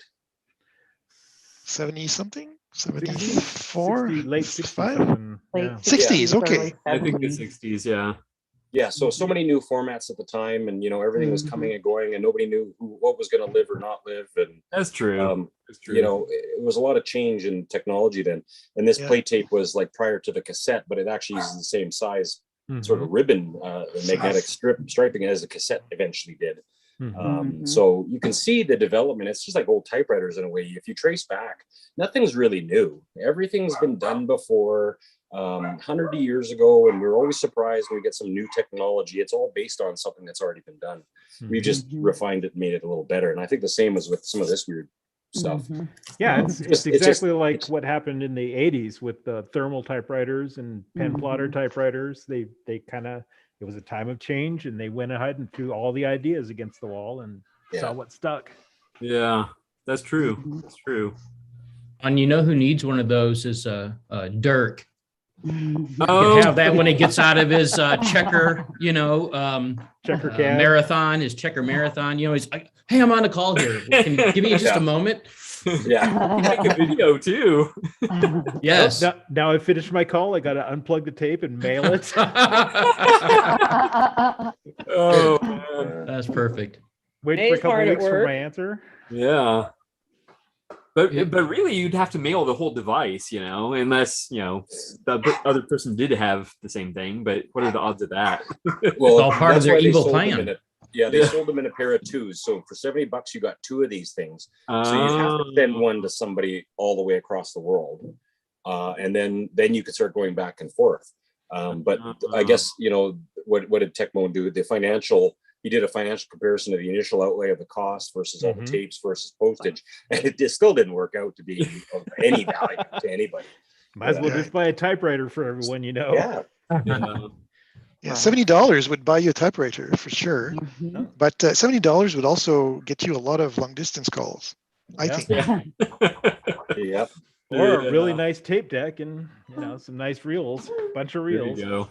Yeah.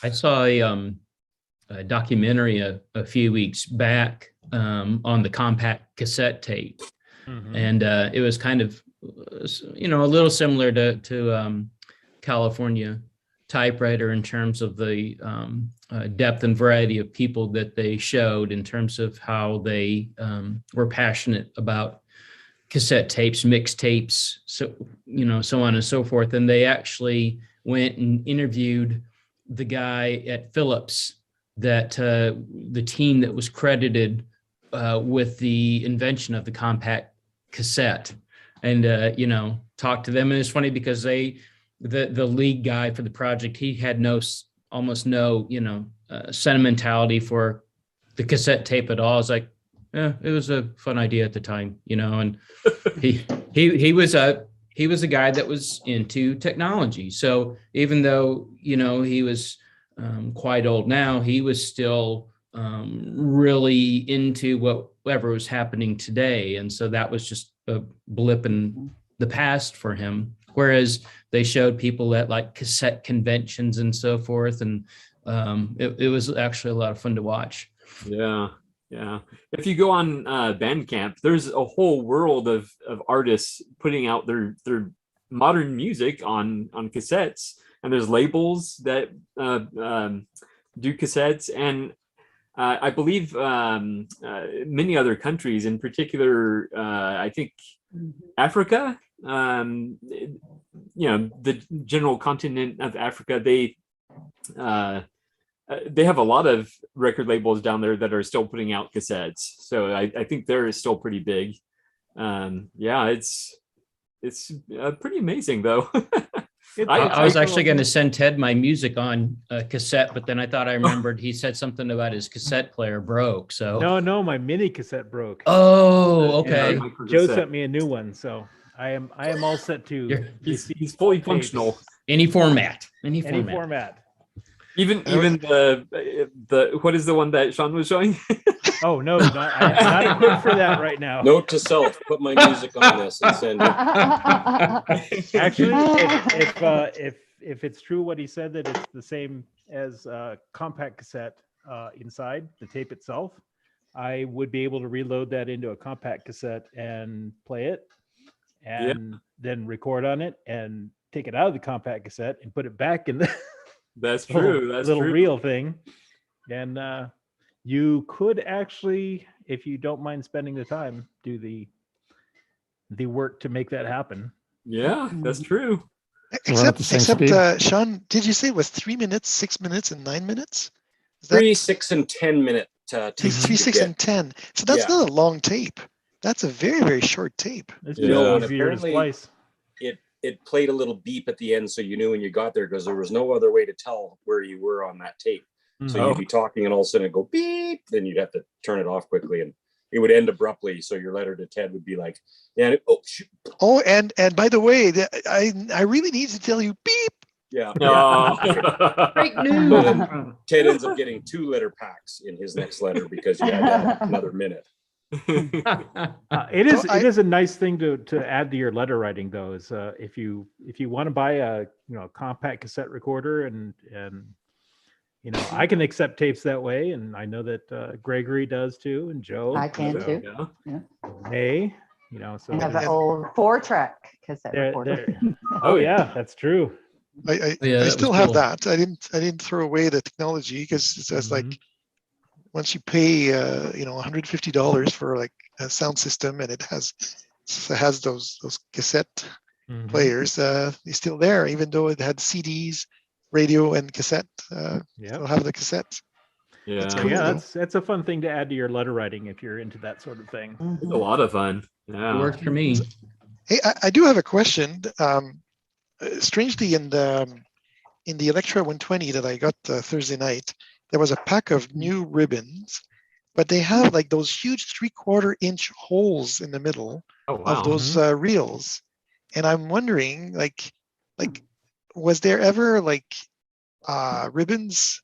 I mean, spools sold like this, and you had to buy a piece that went in the middle to suit your typewriter type, like whether there were different middle inserts that would fit different types of typewriters, between Olivetti's that have a special size. And well, European ones are DIN 2013, but those particular ribbons, they might have been meant for Underwood Standards or Remington Portables, which have a kind of a round, like center spool inside of the post, or not inside, but wrapped around the post, so that those spools might fit on there. But I don't know if they came with different inserts for various small center posts, like the difference between the European and the American ones. So in all likelihood, this has nothing to do with the Smith Corona Electra. It's just that it was in the same box. I think that's an Underwood case. standard ribbon right there. So they probably got the ribbons and said, "Hey, this doesn't fit." Yeah. Or they had an Underwood at one time, and That's true. That's true. they never used Put it all it. together. Yeah. It's a bit murky because the person selling it for her parents, and she had very little knowledge of the typewriter. So yeah. Now, I've seen universal ribbons that come with an insert. Mm-hmm. Oh, okay. And sometimes they're spring loaded so that they will fit on like European posts as well. So those are kind of neat if you can find them. Yeah. Okay. So Indro, you mentioned something interesting in the comments. Did you want to ask about it? No. Not going to announce it? I was just wondering if somebody would enter or submit a story. I'm thinking about it. I'm going to try again. So when is it done? Due in May, I think. May, So yeah. it's quite a long time. Is it May or March? Oh yeah, something like that. You've got so it some came time. out. It came out. No, there's a new edition. They're accepting submissions for the next edition now. Mm-hmm. Called margin release, apparently. Oh. Margin release. Is there a theme to it? Do you know? Releasing margins? I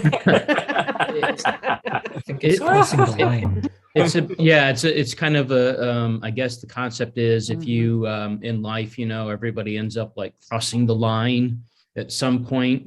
And so it's coming up with stories about the possibilities around that theme and somehow weaving a typewriter into that. Yeah. So okay, way too far. Breaking boundaries, that's what margin release is. It's going outside of your little comfort zone, right? Yeah. Release those margins. Type all over the everywhere. So anyway, I think the point is that the opportunity exists to get your writing published. Yes. Yep. Well, now we know we can see Indro's submission in the next version. Maybe. Oh. We know for sure. Absolutely. Yeah. I have something else I'd like to show because I was cleaning up my computer today and I found this, but hold on one sec. I have to share my screen. I thought it was pretty funny though. I think here it is. Share. Someone just went running by. Yeah. That's my daughter. She crawls on the ground because she knows the camera is on. Oh. I found this. Can you see this? Yeah. Yes.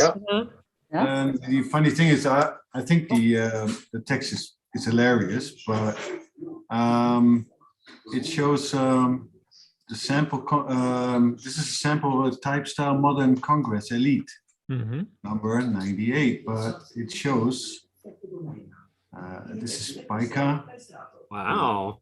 Ooh, that's very cool. Nice. Pica number 12 10 pitch, and here it is Olympia Elite number 60 12. Oh. Here you go. Pica number 67 10. I like this one. That's Senatorial 11. And it's the same text they use, but I think I've got this one because I was looking for letterheads, and they use different ones. So that's You get the best of both fantastic. worlds in that. Modern Elite. Where did you find this? I don't know. I found it online somewhere, but I didn't remember that I had it. So I almost threw it away, and I thought, like, what is this? Oh yeah, I remember. It actually looks like something I put out to the group a while ago. I'd love to find that. What's the name of it? It says 196X Olympia. 196X Olympia sample letters. It's a PDF. Let me see if I can find that. I can send it to you if you want. Okay, yeah, do that. I think I'm pretty sure I probably have it in my. Do you have a Dropbox, or do you have some way of sharing it, Andrew? I'd download it. Yeah, I can share it, but I have to get into my Dropbox. I'll see if I can do quickly. I'll give it a go. So very cool. Yeah, I was just Very wondering cool, because I have the senatorial font on the SG1. And my SM9 has that. Okay. And that's what drew me into my very first typewriter purchase, was the senatorial font. Yeah. Not manuscript. No. Is that the 17 CPI? Oh. Yeah, I have that on an SG1. I was thinking I'd write you a letter in that, Bill, since I heard last week you didn't like the small type. Yeah. It's not that I don't like it. It's just that I don't find it as readable. But then, as I revealed later on, that's part of my master plan. I'll take a letter in just about anything. If I can read it, I'm good with it. So well, given what I sent type you away, before, Diane. Type given away. what I sent you before. Well, let's see. I got one with the cat chew marks in it, and there's been a good variety. You can barely read half of what I sent last time, but it was an adventure in reading. It was an adventure in reading. I was having trouble with my typewriter. What better way to try and fix it than to type a letter? Yeah. That worked too. I loved it. You got it, Ted? I did find that thing. It's something I scanned, so I've got a 10.8 megabyte high resolution version and a 1.2 megabyte web resolution version. So I don't know which one Indro has, but I can provide either one. Excellent. Cool. AB. Is it something that you can post on your site? I could put it on my Google Drive. Okay. And throw a link up for it. Let me do that real quick. Yeah. While you guys talk about other things, so there's not silence. I just thank Indro for bringing it up. Yeah, thank you. Yeah. Definitely. And there's still lots of good letterhead on there, Indro, that you could use to reproduce if you wanted to as well. Yeah. Yeah, I'm going to put up the high resolution one so that you guys can print out the letterhead parts. Thank you. Because I think the Puget Sound Bank is like you can't get better than that. Oh, you can get better. Indro just posted his link in the chat, and then Ted will be putting his in the chat shortly. I hope that one works. I did it quickly. Okay. Yeah, I got it. Got it. Oh, there you go. Hey. And I will try. I've been extremely bad about posting the chat on the website. But since this has this link in particular, I'm going to make a point of it to put it somewhere. I'm not sure where, but yeah. Well, you'll want to download it because I clean out that Google Drive every once in a while and delete stuff. So. Okay. Just waiting for it. All right. I need to move the link from this computer to this computer. Oh yeah. So I need to email it to myself. Yeah. Let's see. That's something that comes up at work all the time. I work in the library, and people want to print something from their phone, and they're wondering, how to get it to the computer, and I just say email it to yourself. So. Now I got to open up email over here. Yeah. Yeah. Oh, This is the part of the show I'm typing on my typewriter to get that. I've done that before too. That'd be quite a trick. Oh man. So Bill, if you For see me, Brian, gmail.com in your letter randomly, then that's The deadline for the submissions for the cold hard type is March 1st. I just Oh, looked it okay. up on Richard Polt's website. Okay, so that's still 3.5 months away. It'll be here before you know it. Yeah, 4.5 months. Yeah, something like that. Yeah. And Andrew, how is everything else with you? Oh, I had the flu this week, so that was. No. I'm still having a bit of a cold, but that's all right. I didn't go to work for almost all week. Oh wow. That's all right. I didn't do any typing though. Normally it was like, oh, that is the perfect time to type. I was just too tired. I was sick. But anyway, further on, it's all right. It's getting winter. Yeah. there's the link in the chat. Excellent. So grab it now. Grab it now before it disappears. Or is it just looking? Can you download it if you click Yeah, my you link? can download it. All right, that's cool. Just want to know. My cat just inverted my my other computer's screen display, so it's upside down. Oh my goodness. Now you'll never know how he did it. And Oh, I've had to deal with this before. It's like, seriously, get this off the keyboard. It's looking quite proud of itself, actually. Cats are good at IT. Yeah. Fortunately, it's a touch screen, so it's a little easier to deal with, but it's still a pain. Yeah. Yeah, IT is an I terrorize. Yeah. That's a good one. That's a good one. Liz didn't invert a typewriter, so. Yeah. Yeah. I was curious how Eric's doing with his struggle to type with something other than the Splendid. Well, I mentioned earlier that I started my first one type page, first cool. one of this series. I'm going to try to go through all the machines using one type page to do it on different hotel stationery that I've collected over the years. Nice. Yeah. I look forward to that. Well, good. Yeah. All right. Any more typing prompts or comments or questions before we wrap up? All right. I think we're good. So, I do want to remind you, this is the last day to register for the postcard exchange. I've been getting a lot of notifications of registrations, and I suspect they're all for the postcard exchange. So it should be a big one. So How do we do this? Really big. You have to be signed in on TypePals, and then you go to events, and you'll see it. If you're not logged in, you won't see the event. Oh. And I do that just because the way I send out the notifications, I want to link to the person's member profile, so that basically you click on it and then suddenly you find out who you're matched with. So yeah. And when Gregory's made bid, you can see the URL underneath his right there on his little splash screen. Yes. As long as it's not being covered up by his name. Oh yeah. I will. Let's see. Here we go. Need to make him big. Hey. There it is.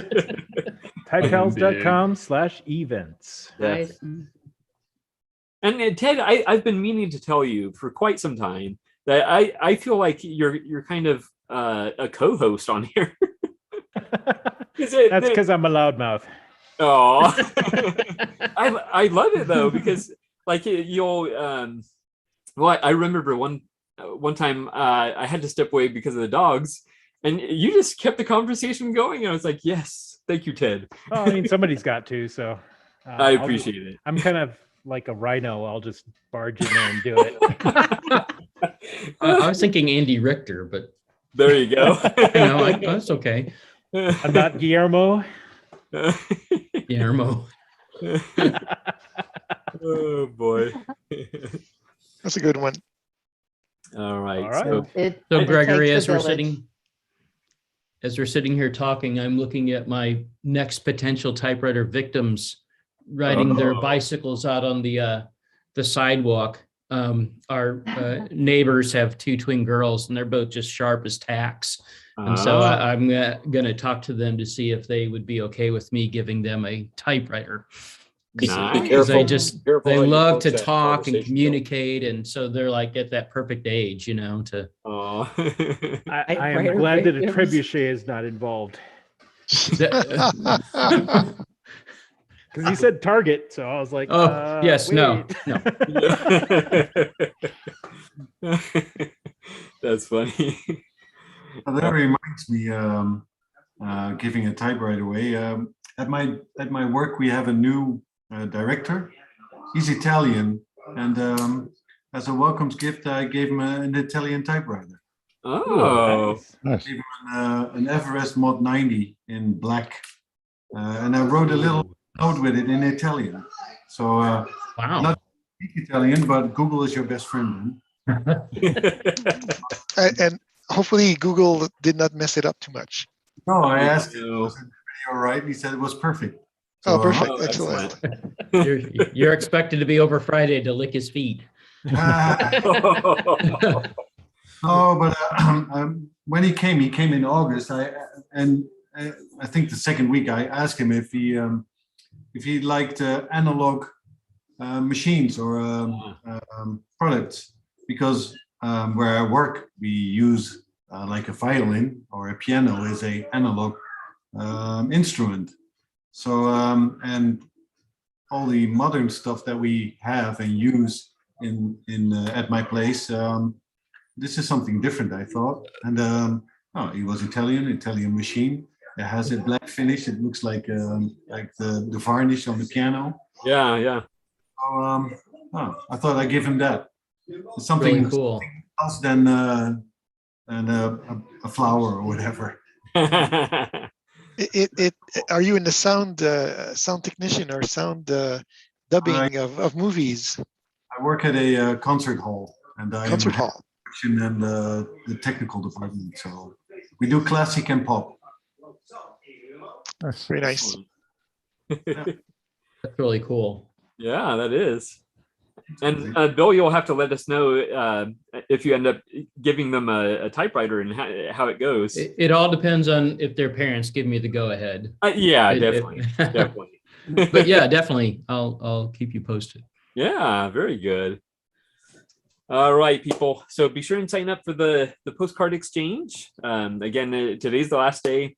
I'll match the names tomorrow, so I'll send those out probably late tomorrow. And other than that, we'll see you next week. And I believe next week starts our Halloween theme. So there's a couple interesting typing prompts that are Halloween related. So, spooky. What do you have there, Ted? Oh, I had like a mat stack, but it's all Halloween themed. Yeah. Postcards out of them. We need to decorate our typewriters for Halloween. Halloween costume contests. Interesting. I know Brian had the one with the googly eyes. All right. Well, thank you so much for being a part of this, and we will see you next week. So thank you, everybody. Thank you, Gregory. Always fun. Oh, thanks, fun, everyone. Great Bye, everybody. Bye.